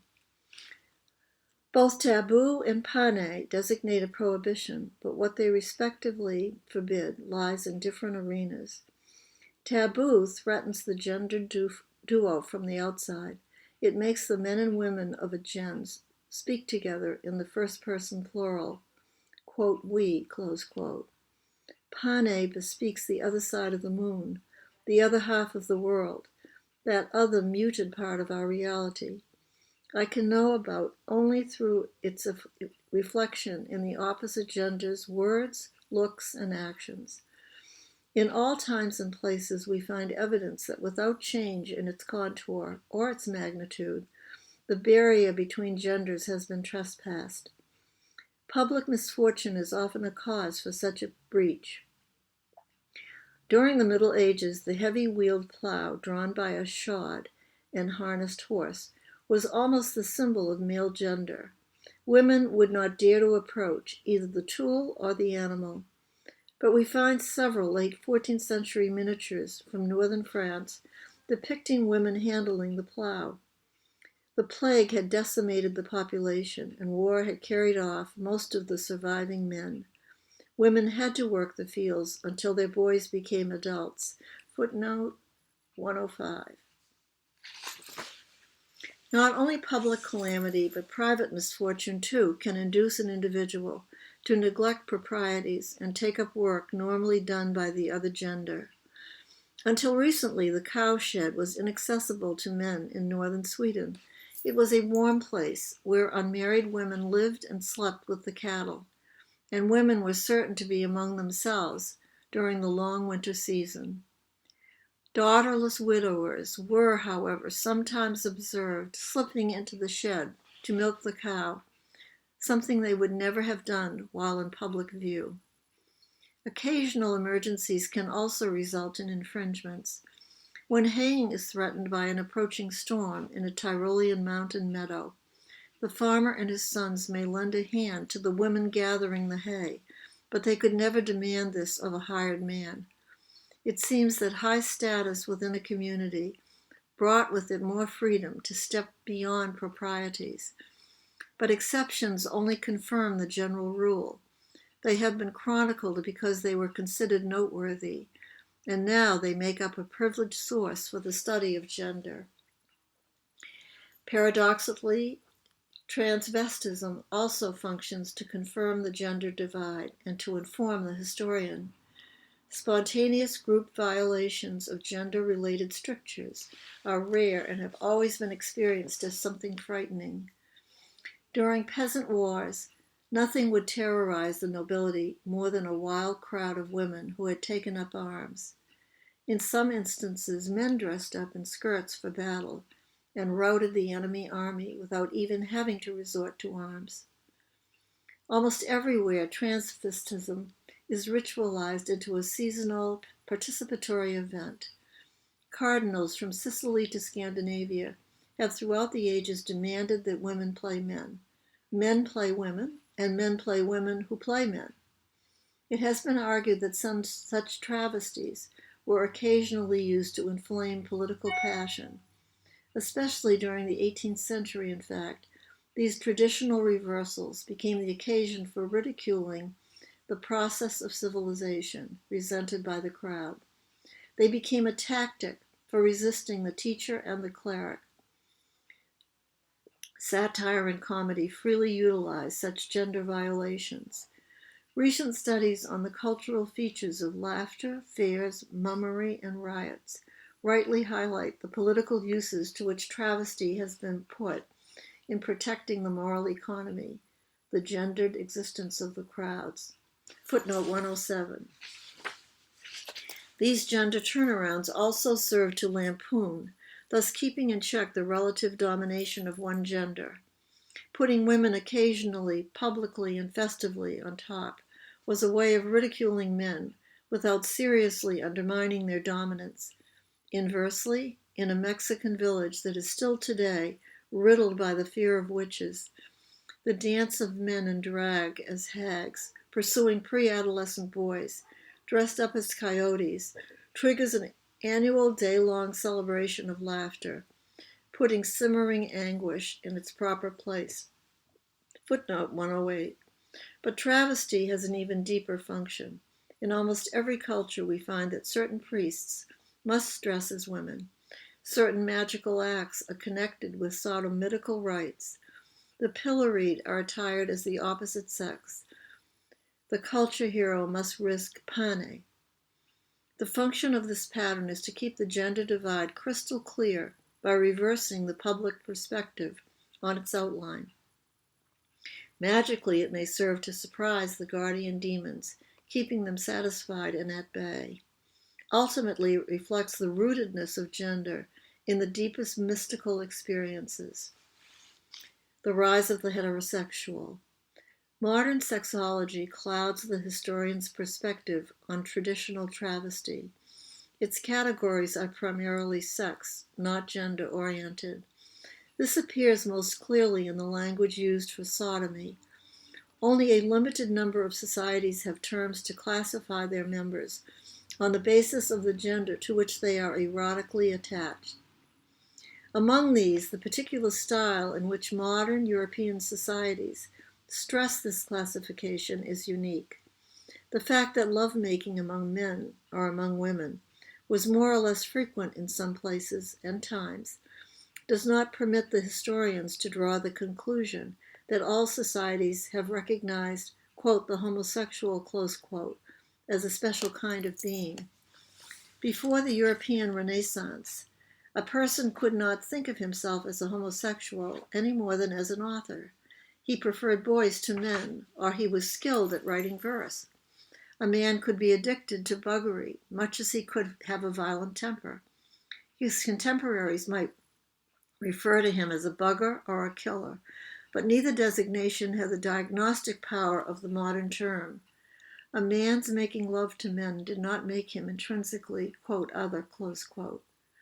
Homosexual acts were recognized, and each culture had its own way to appraise them, as child's play, as ritual inversion, as punishment for the Gayaki who had touched a woman's basket, as a vice to be ridiculed or to be violently repressed. As a special identity, the homosexual could not be imagined under the rule of gender. The modern European deviant is as singular as the heterosexual conjugal partner. Recently, 2 major studies have examined the history of homosexuality as a socially perceived propensity, as distinguished from the history of homosexual behavior. D.S. Bailey shows that homosexuality as a sexual disorientation, characteristic of some people, but not of others, went unremarked in pre-scholastic Christian tradition. Legislators, theologians, and moralists were concerned with venereal practices between people of the same sex, and following Paul the Apostle, execrated groups in which these practices were flaunted. John Boswell has critically sifted through and collected ample material for us to follow the establishment of homosexuals as a group endowed with a deviant nature. Footnote 110. It seems obvious that the new kind of constitutional deviance required the simultaneous emergence of the heterosexual norm on which human consecration to conjugal production is based. But so far, no parallel history of, quote, the heterosexual, close quote, has been written. The, quote, the homosexual, close quote, must serve, therefore, as the mirror to trace the conquest of the West by the heterosexual regime. I can only suggest here in these pages the complex connection between the church and the conversion of gender into sex. The encounter between Arnaud, the subdeacon, and the inquisitor of Monteilou can serve as our point of departure. Their discussion of the sodomy of which Arnaud stands accused brings out 2 sharply etched divergent positions. Arnaud perceives the action in the perspective of gender, the inquisitor from the nascent outlook of unnatural sex. Footnote 111. The ecclesiastic's attempt to treat the sodomite as a heretic leaves the cleric baffled. He expresses his bewilderment in evident good faith. Quote, I thought, in the simplicity of my heart, that sodomy and ordinary fornication were indeed mortal sins, but much less serious than the deflowering of virgins, adultery, or incest. Close quote. This Arnaud was of noble and urbane origin. He was sophisticated and literate in a worldly sense. At a time when it was extremely rare to own a book, he loaned books to others. Among the volumes he handled, one finds not only Bibles and calendars, but also classics, among them a work by Ovid, an author transmitting detailed classical knowledge in the theory and practice of dalliance in lovemaking, which for a millennium the Church inveighed against. And although Arnaud had never been ordained to the priesthood, he carried out his clerical duties with evident devotion. His confused responses still reflect a gendered point of view. Sodomy, interpreted as deviance by the inquisitor, the future Pope Benedict XII, remained beyond his grasp. For him, buggery was, and remained, just one of several ways of curing lust. The history of the English word bugger illustrates the conflict. Originally, bugger was an ecclesiological term, a reference to Bulgarians who became Christians in the 9th century. They joined the Church of Constantinople, at that time separated from the Pope. Later, the term was transferred from these separated Christians to the Pogomu, a Gnostic sect that spread from Thrace through Bulgaria and into the Balkans, leaving its traces in the form of huge but simple sarcophagi. Coined for administratively separated Christians, the word now designated a foreign, non-Christian group. 300 years later, it was then shifted to the Pogomu cousins, the Gnostic converts around Albi in southern France. These people, native to the heartland of Christendom, were settled on the northern slope of the Pyrenees, Europe's bulwark against Islam. Among them, one household after another was attracted by the spirit of Gnosticism. The faith, rituals, and customs of these households were now called indifferently, quote, heresy, close quote, or, quote, buggery, close quote. At this precise time, the church had good reason to fear the spread of a spiritual adversary. Only during the centuries immediately preceding had the church equipped itself with the doctrine, the personnel, the organization, and methods necessary for the pastoral care of households made up of individual souls. The permutation of churches from places of public worship and instruction into agencies for individualized care had begun under Charlemagne and was now perfected. One key element of this pastoral care was the cultivation and regulation of gendered conjugal households. We forget that it was only during the High Middle Ages that matrimony slowly came to be considered a sacrament and thus a matter of ecclesiastical regulation, and this produced innumerable conflicts between the old vernacular and the new Catholic models of gender. The Church's pastoral care weakened the hold of local self-limiting gender, while creating a mood of resistance against the clerical normalization of a Catholic gender. The time was propitious for the spread of a heresy, in quotes, that could offer the villager a, quote, Catholic, close quote, belief without a managerial imposition of gender-specific controls from Rome. Footnote 112. The object of the 14th century crusade against heretics of Languedoc was the network of households around Albi, which embraced attractive, locally ruled, heterodox beliefs. Cathar households were perceived as forming infectious cancers within the body of the church.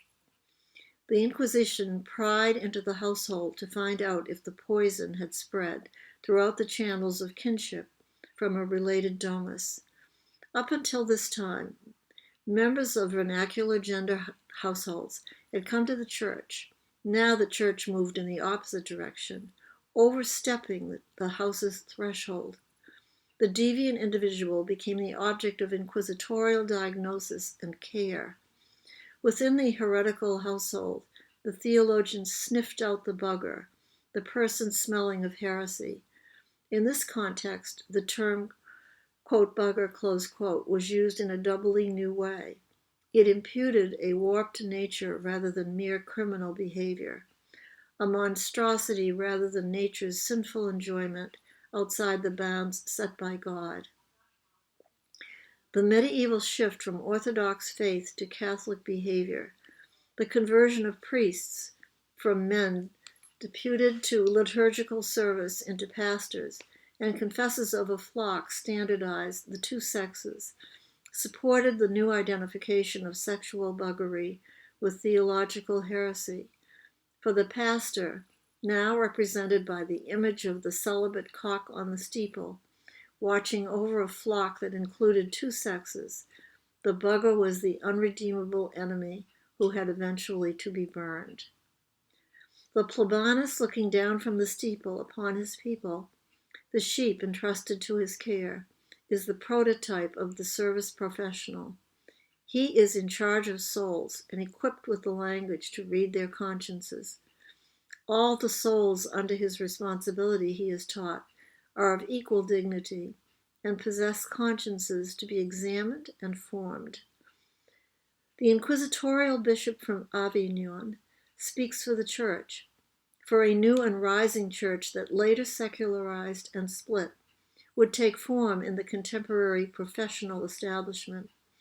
He belongs to the church that made over the ritual of penance into the yearly act of confession, a church that only recently, as of the Lateran Council of 1215, had imposed on all her faithful the duty of telling their sins once a year to their own parish priest. This new law had been introduced with an original formula reflecting a novel perspective, the homogenizing perspective of sex. Omnes utrisque sexus fidelis. All the faithful, men as well as women, are henceforth held to speak every year to their appointed pastor and reveal their sins. To enable the pastor to listen to these confessions, a new literature had come into being during the preceding century, a literature that had not yet fully washed our now. Manuals advised the confessor on the sorts of questions to ask the faithful. Increasingly, the new manuals defined what this transgression meant for humans in general, independent of and sometimes contradictory to the local gender line. By restricting power, privilege, and ordination to men, church law was not sexist. It simply reflected its sources. Church law did pioneer sexism by ruling on the consciences of equally immortal souls, capable of committing the same sin with different bodies. By equating, in terms of sin, the transgressions of the same law by both men and women, it laid the foundation for sexist codes. The compulsory confession of sins in the intimacy of the confessional was something radically new, the first and by far the most effective step toward the acceptance of written law and universal education. It was almost the inverse of the public penance imposed as an irksome, prolonged ritual, frequently carried out in front of the church, that the Irish and Scotch were taught to practice at the time of their conversion during the early Middle Ages. The old penitential order was men's affair. It expressed the public and voluntary submission of recent converts to the new laws of the missionary. Ranulph had killed the murderer of his stepfather. He had done what it behooves a son to do.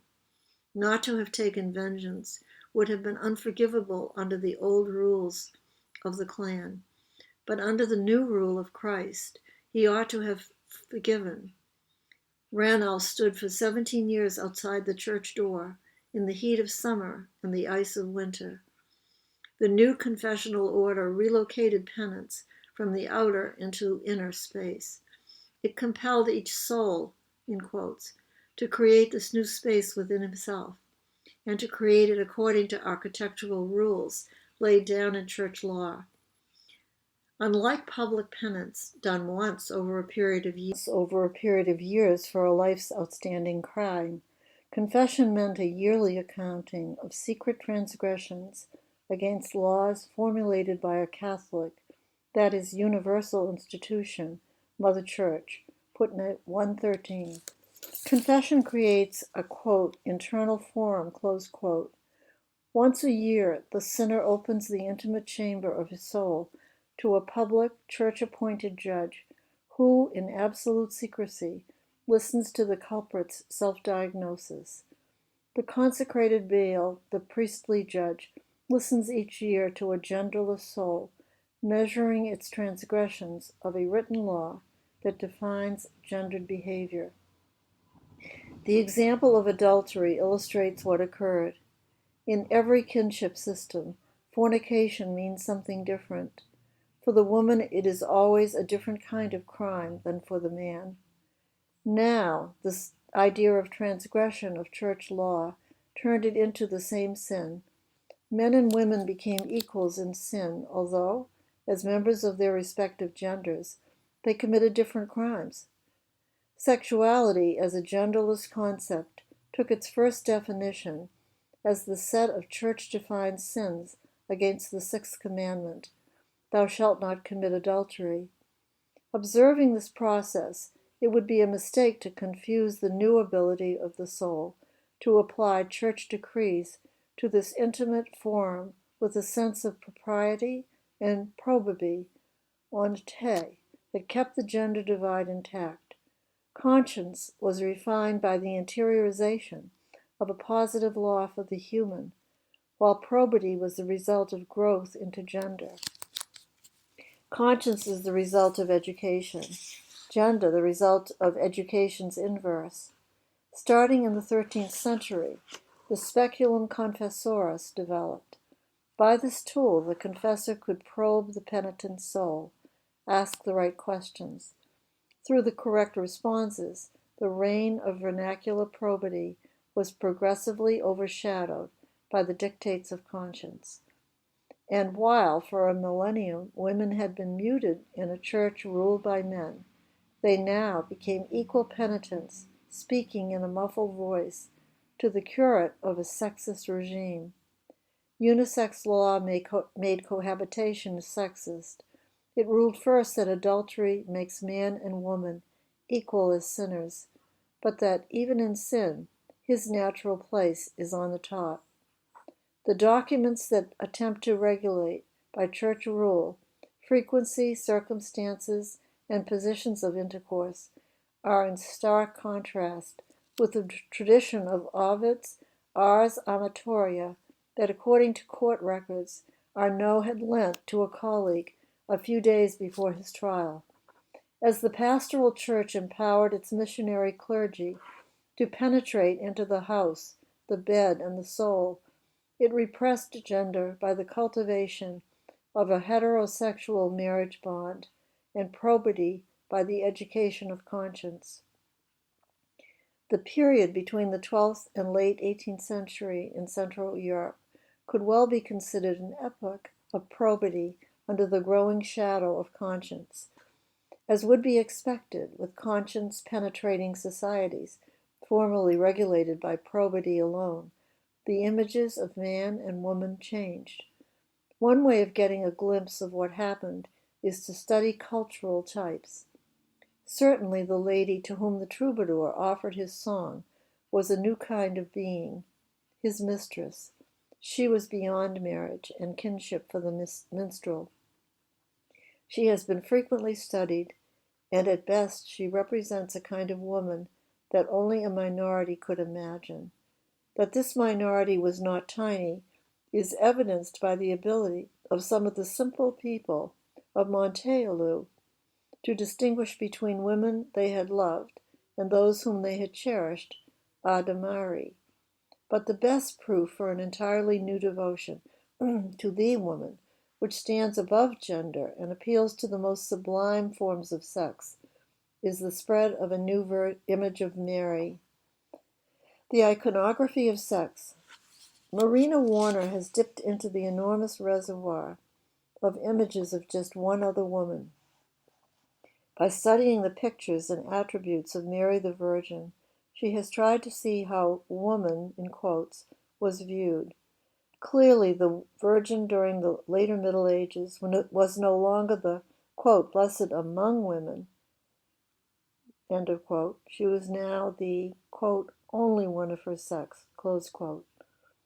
In the changing styles and tempers of her pictorial representations, I find not only in the Middle Ages, but throughout 2,000 years, a guide to follow the route from Theotokos in the Greek apsis to the kitsch in a Catholic couple's bedroom. Never has Mary been represented without a strong emphasis on the flesh. From the earliest beginnings of her depiction in the catacombs of Priscilla to the thousands of Romanesque pictures that have been preserved, one thing makes her different from all other women who have been painted or sculpted: the artist's desire to represent an historical woman blessed with a destiny without par. She is the one woman chosen to be the Virgin Mother, to bear God. Since the fruit of her womb was the source of a new beginning among men, she was the new Eve. But this idea was no longer the most prominent in Gothic, much less later portraits.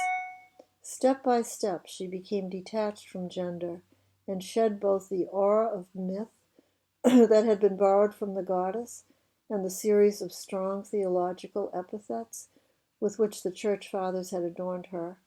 She turned into a model for, quote, woman, close quote, into a type to challenge man, the conscience of genderless man, footnote 115. The idea is clearly formulated by Dante in Canto 33 of the Paradiso, when he addresses the Virgin as Virgin Mother, daughter of thy Son, lowly and uplifted more than any other creatures. Close quote. Stories can tell what history cannot describe. How the Mother of God became Our Lady is such a tale. When she became the prototype of the, quote, image of woman, close quote, never a goddess, no longer an icon, not yet the sentimental pin-up of Baroque art, the other figures peopling the Romanesque cathedrals also began to go their own way. Many of these saints and monsters had come into the church together with their own, quote, nation, close quote, when it had been baptized with their, quote, gens, close quote. The furry guardians of local gender, upon arriving in the presbytery, were occasionally dressed up in togas of martyrs or decorated with the insignia of clerical saints, footnote 116. Others found their niche in the carved stone foliage, with their horns and scales intact. The young woman who was thrown to the dragon in the legend was now garbed as St. Margaret and placed above the altar, keeping the dragon on a leash. The river gods and satyrs, the cabals and personified storms, all found their place, one in a capital, another in a bestiary frieze, and many as cornerstones or supports for doorways and chairs. Shaggy northern monsters shared the same column with Sasanian lions. Chimeric peacocks, recently lifted from a text in the library, and biblical figures in abundance. The church felt confident of embracing heaven, hell, and earth, together with all that could fly or crawl. For 500 years, its rule of thumb remained, quote, Ecclesia omnia benedicat, close quote. Let the church bless everything people do, see, or make. In the 11th century, even the devil had become more of a joke than a threat. Local myths and customs enriched the ritual and made the cathedral a hothouse of old lore. The presence of this host of baptized symbols bore witness to the power of the church's message and to the possibility of an infinite variety of vernacular existence under the shield, the aegis of faith.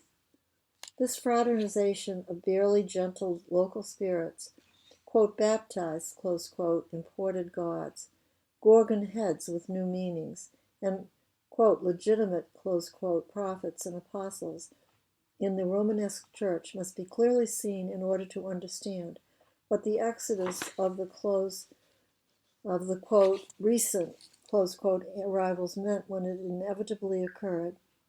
First, Bernard of Clairvaux, the austere and unbending reformer of monasticism, began to inveigh against monks tolerating in their cloister effigies that might be necessary to lead more simple souls toward the pure light of faith, but could only distract the contemplative from the purity of his love. Then, a century later, as the church turned inquisitorial and became more concerned with conscience than with creed, its new pastoral efforts destroyed the milieu for these established guests. The old guardians of probity would no longer fit into the austere arches of Gothic morality. The hunt for all kinds of dissidents dislodged the old gods from the buttresses and niches, where for generations they had served to guard parochial propriety under the shelter of the Catholic faith. The dragons and cabals, the basilisks and wild men, were squeezed out of the interior as architecture changed from Romanesque to Gothic. There was no room for them on the tightly bundled, narrow, and pointed pillars. Like bats, for a century or more, they continued to cling to the outside of the church. As gargoyles, they stuck out into the air as if they were about to take flight. meanwhile disgorging water from their mouths or groins. The theologians wrapped up in conscience could no longer bless them. As the Renaissance approached, learned men interpreted the memory of this harlequin rabble as emblems, symbols, and Kabbalistic types. And as a matter of fact, the gargoyles did take off, roaming around the countryside for the next 3 centuries as creatures never before seen. Defrocked saints, martyrs with club feet, dragons with clipped wings. They behaved like packs of domesticated animals gone wild again, like alley cats in a war-ravaged town. These strange spirits called forth a new kind of priest, generally called a witch. Part of the history of gender would be the stories of one or the other of these spirits turned ghosts or devils could tell about their exodus. Squatters, footnote 118. Squatters, for example, are known around the globe. Iconographers call them obscene squatters. Some are male, but more are female figures. They forcefully thrust the open vulva out and up in a position that strongly suggests power. Beset, in quotes, was the name of this icon in Egypt. She was a goddess from the Sudan who came down the Nile to become dominant among her like on all the shores of the Mediterranean during later dynasties. Pliny, in his Natural History, testifies that hail will infallibly be averted from a ripening field if a woman in her menses lies in it on her back and uncovers her pubes. Sometimes the amulet alone will work. He further reports that a woman will serve to frighten and dispel a tempest on the high seas on any day of the month. Beset has come down to us in hundreds of examples. In the late Romanesque churches, she mingles with her sister, also from the Mediterranean, the double-tailed mermaid, and from the northern isles another squatter descends toward France. This one is dressed in the garb of Eve, our common mother. She is Sheila Nagig, a Scot who must have been blessed quite early, when some Irish or Scottish clan came into the church. She too is by origin a guardian spirit of gender, a powerful antidote to evil. Upon coming into the Christian's cosmos, the squatter became the symbol for all that lives on the earth, and thus came to be Eve, the mother of all life. As Eve, she was carved into the pivot of the central pillar of a church's main western portal. She is enthroned above the zodiac that frames the Last Judgment at the cathedral at Autun. She points her nakedness toward the sunset, the night, the direction from which all harmful spirits and powers threaten the people of God. She alone is powerful enough to protect the crowd of faithful, and zoomorphs within the church. Sometimes, though, 2 squatters, one of them ithyphallic, guard the west portal, in which case the first human parents always appear in the tympanum above. As Eve, Sheila Nagig can be interpreted as the epitome of traditional hierophany baptized by the church. All squatters are hierophants, revelations of sacred power and protection. As Eve, the squatter is elevated into the gendered protector of a Catholic crowd. If Sheila Nagig's taking Eve's veil represents the high point of the squatter's power, banning her from the church despoils her of her sacred nimbus. The squatters that humanistic scholars turn into learned emblems are symbols, not hierophants.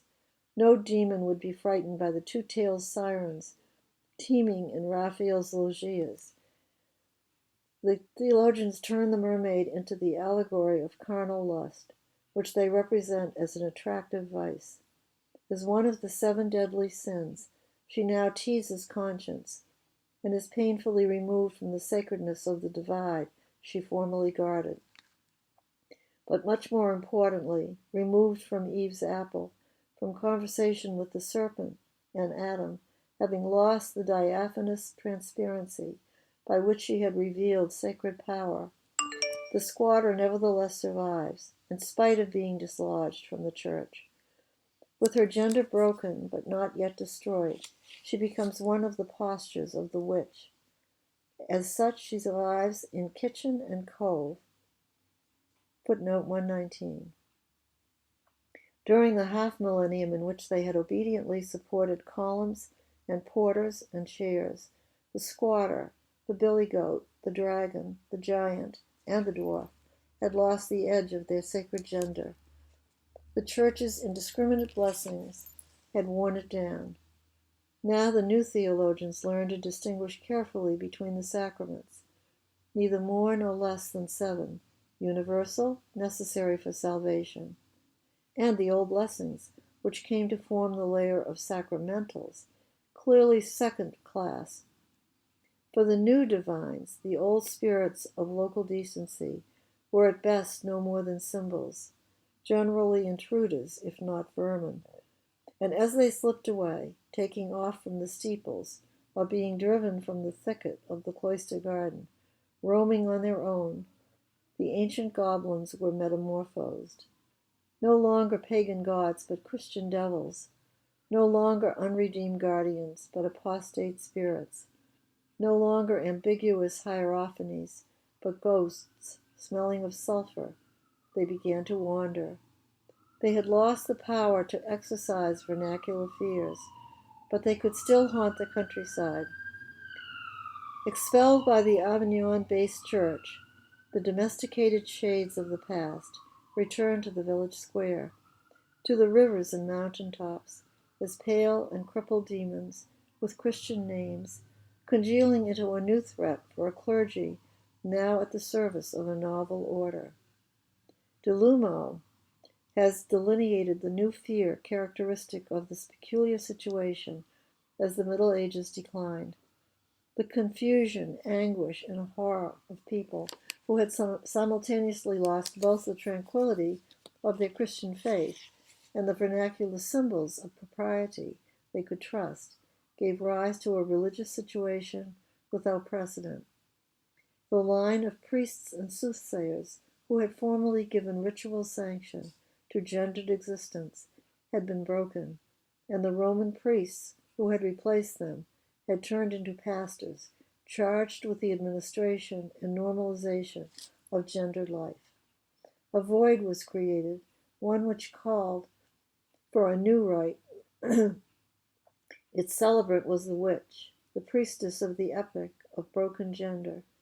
Perhaps she was indeed as unique as the gendered conjugality characteristic of the period, as new as the homosexual, as strange as her prosecutors claimed.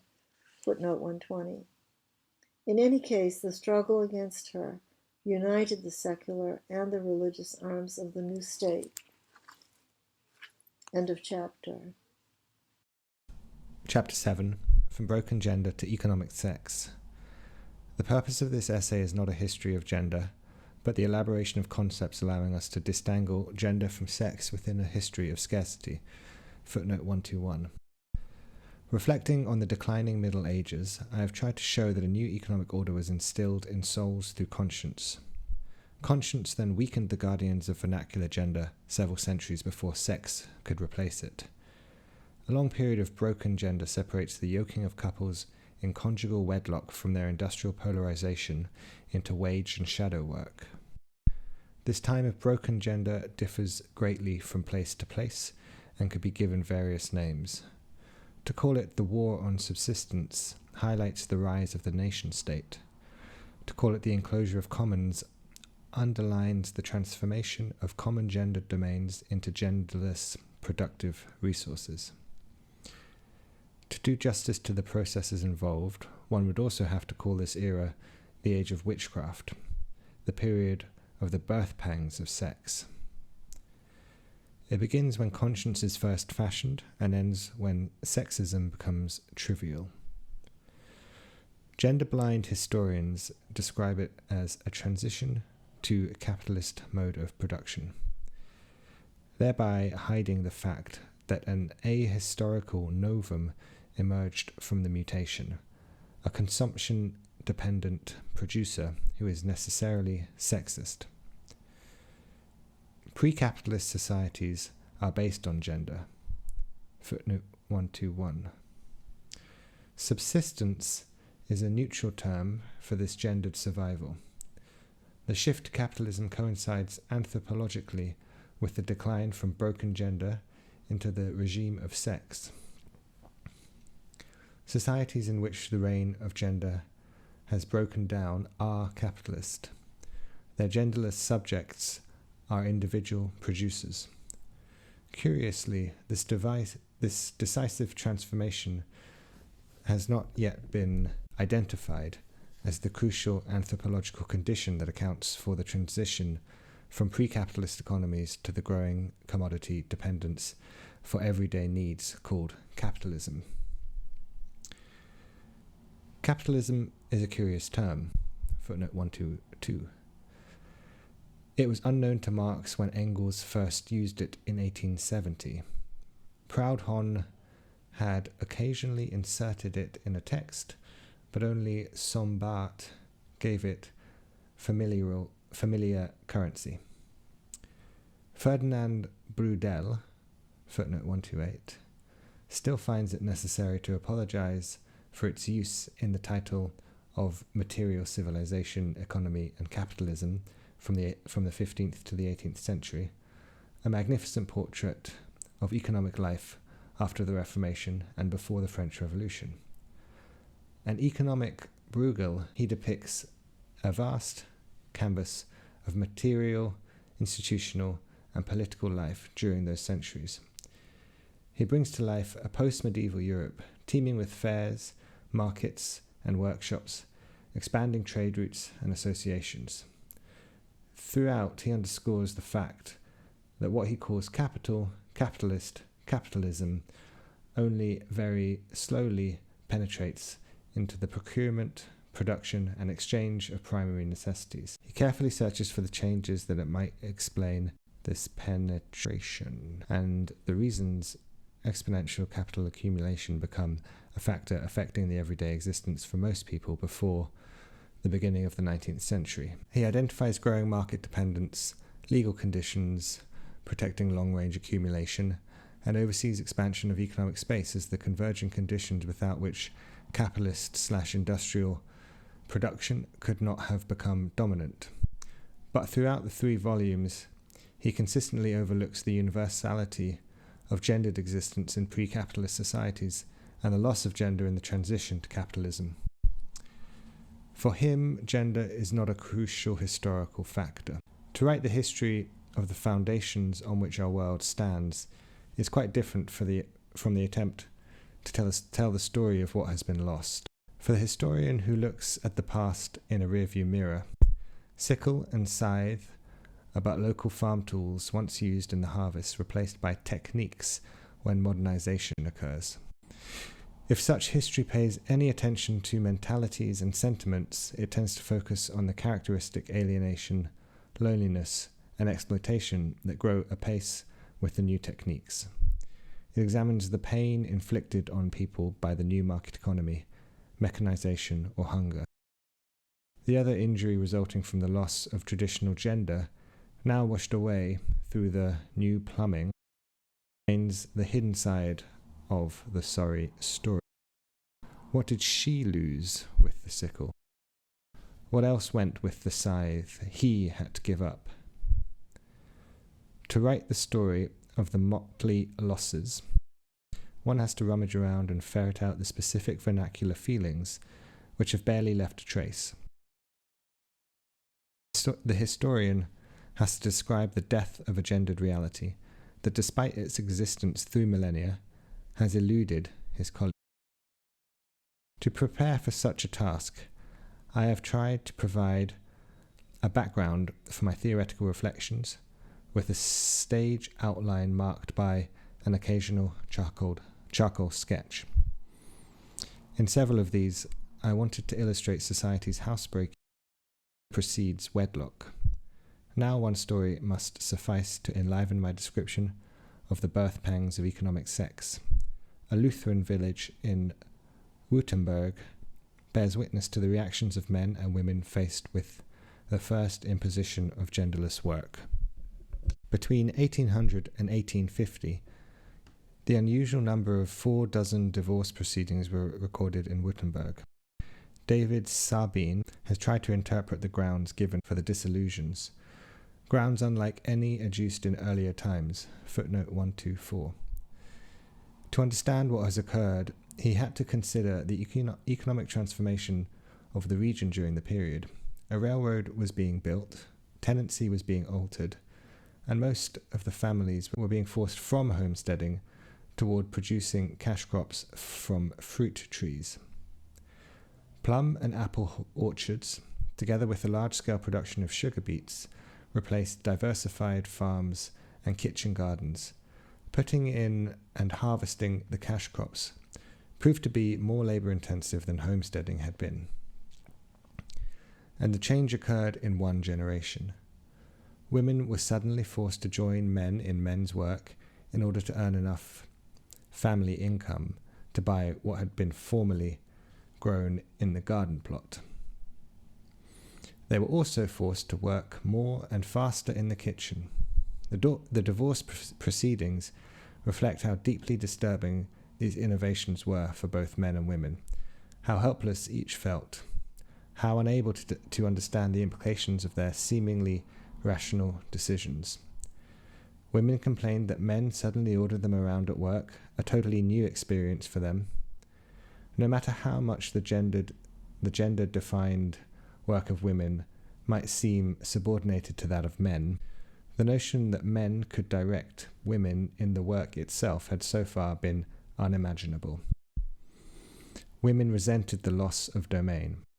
Women also complained that while men had time after working at the rhythm of the plough to relax at the inn, they had to hurry back and forth between the hoe and kitchen.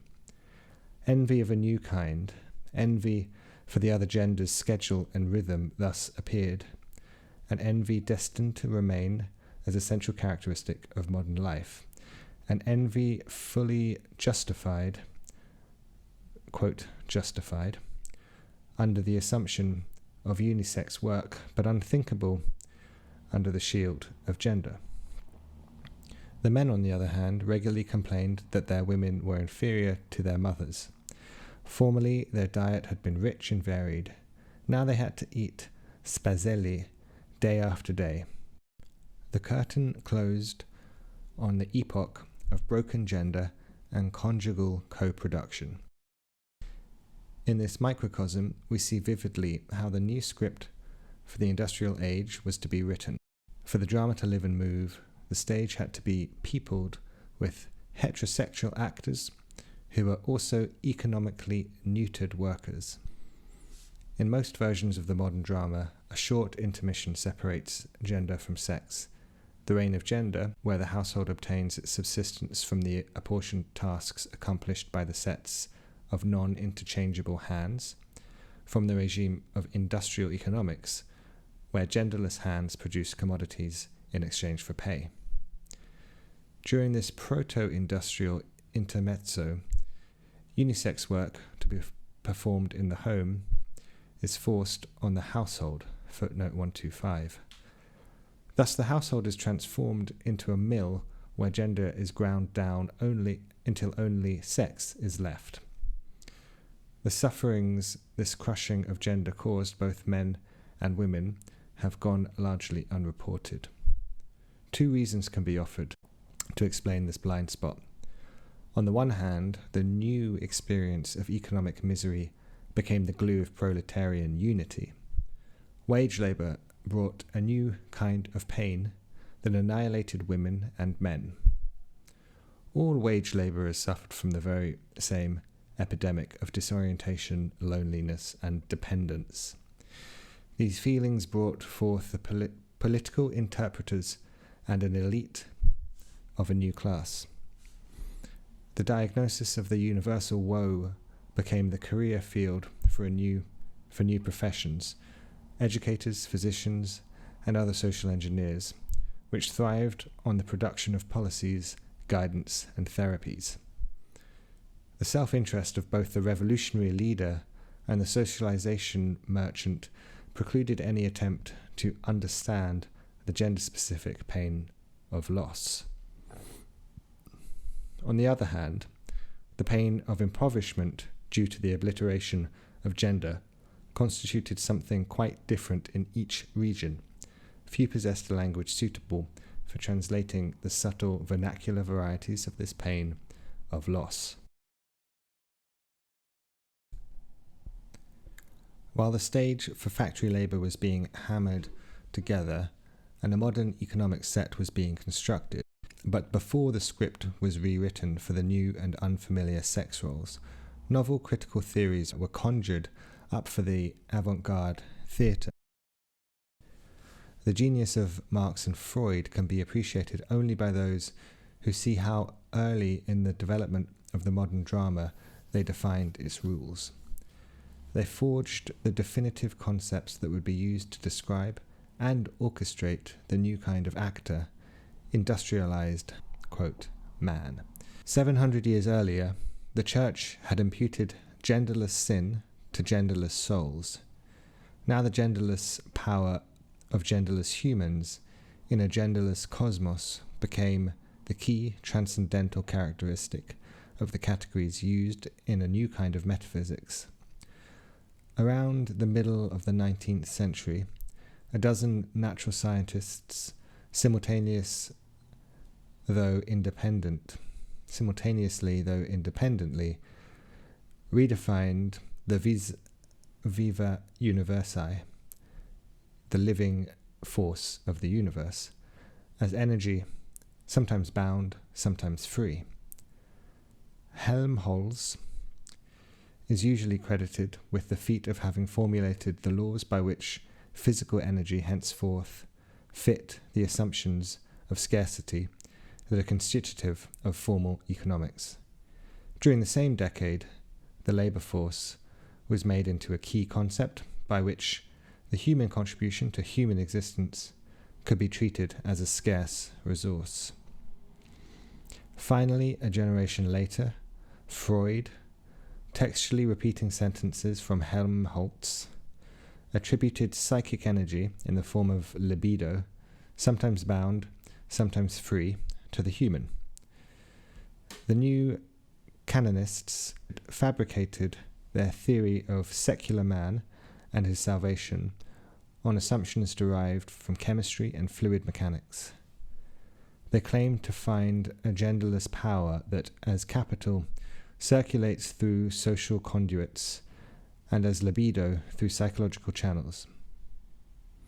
Thus, during the first 3/4 of our century, we have had to live with energy, labour, and sexuality as the, quote, facts of life. Now that the code word, quote, crisis is abroad, perhaps we can publicly question their reality. Society needs a past. To have a sense of the present, the living require a past that fits them.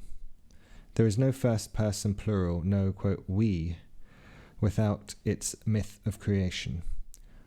The two-gendered, quote, we, of all times was kept alive by each society's rituals, feasts, and taboos.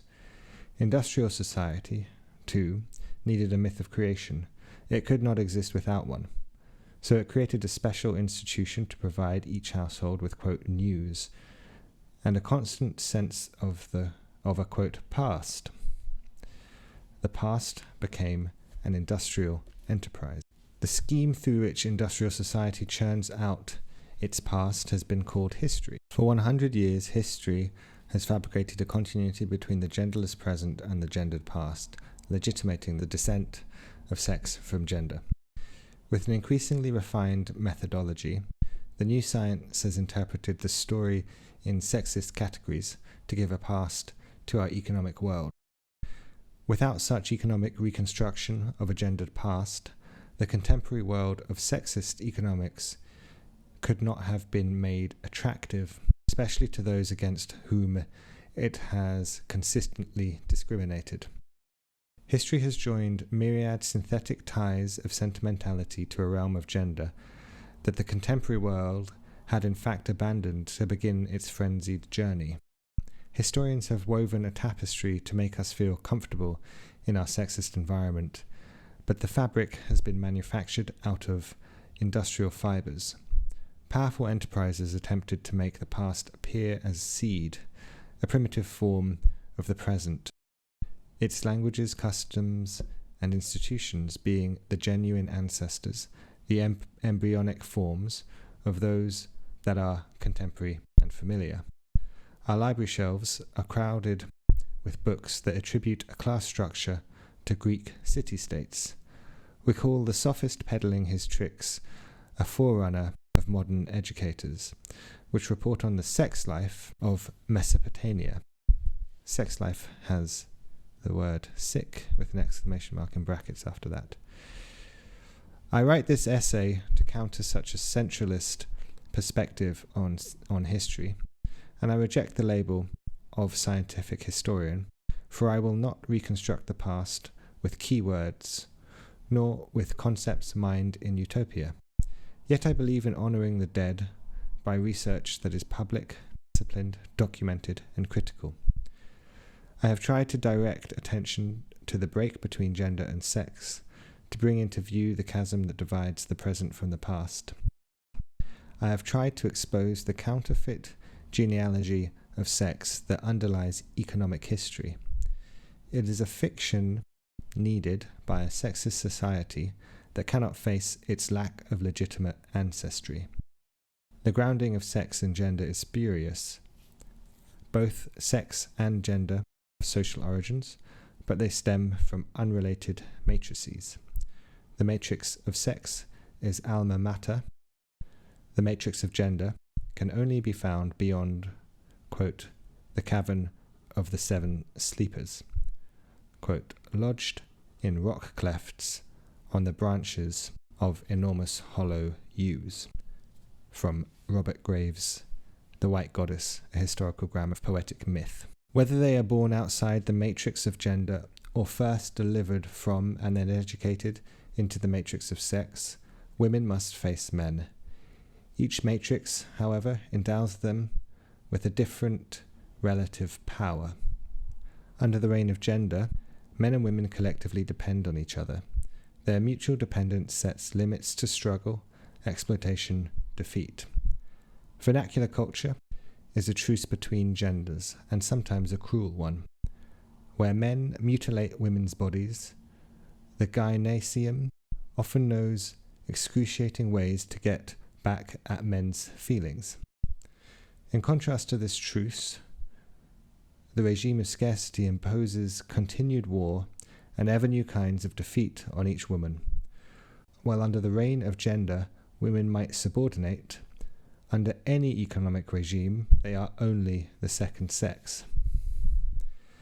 They are forever handicapped in games where you play for genderless stakes and either win or lose. Here both genders are stripped and neutered. The man ends up on top. No wonder that it is the woman who now, quote, discovers the transmogrification of gender by economics. Typically, she complains that, quote, she is invisible to others and to herself. She can neither perceive herself in the regime of economics as an equal partner, nor can she recognize herself in a gender.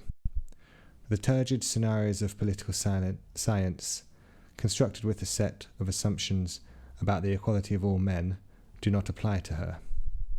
The sexist utopia of her land fails to provide the rank consolations of the locker room and attempts to reconstruct women's past with keywords only caricature the enterprise of scientific history as such. Now, by their passionate inquiries, within this double bind, women's studies have cemented the pivot to upset the scientific apple cart. In this essay, I have not tried to explain why society places man on top and the handicap on the woman. I have controlled my curiosity in order to be free to listen more attentively to the report of the losers, to learn not about them, but about the battlefield that is the economy. Industrial society creates two myths, one about the society's sexual ancestry and another about the movement toward ever greater equality. Both myths are unmasked as lies in the personal experience of the neuter of the second sex. I set out to argue that the fight against sexism converges with efforts to reduce environmental destruction and endeavours to challenge the radical monopoly of goods and services over needs. I have argued that these three contemporary movements converge because economic shrinkage is the common condition for all three, and the recognition that economic cutback, for reasons specific to each movement, is for each not just a negative necessity but a positive condition for a better life, can lead from theoretical convergence to concerted public action. I have further argued that these three movements represent three aspects of an attempt to recover the commons in that sense in which the term designates the precise inverse of an economic resource. For this undertaking, I wished to suggest a theory to clarify the concepts necessary for a history of scarcity. The historical transition from gendered subsistence to dependence on scarce products establishes my argument. Scarcity is historical as gender or sex. The era of scarcity could come to be only on the assumption that, quote, man is individual, possessive, and in the matter of material survival, genderless, a rapacious neutrum economicum. And this assumption, incarnate in institutions from wedlock to schools, transforms the subject of history. That subject is no longer the gens or the lares, which designate the ambiguous and asymmetrical match of a self-limiting set of women and men. Rather, the subject becomes a construct of ideology fashioned into a spurious, quote, we, a construct like class, nation, corporation, or partnerly couple. For a theory on the action necessary for the recovery of the commons, I think it important to explore the etiology of this transmogrification of history's subject. I have no strategy to offer. I refuse to speculate on the probabilities of any cure. I shall not allow the shadow of the future to fall on the concepts with which I try to grasp what is and what has been. As the ascetic and the poet meditate on death and thus gratefully enjoy the exquisite aliveness of the present, so we must face the sad loss of gender. I strongly suspect that a contemporary art of living can be recovered, so long as our austere and clear-sighted acceptance of the double ghetto of economic neuters then moves us to renounce the comforts of economic sex. The hope for such a life rests upon the rejection of sentimentality and an openness to surprise.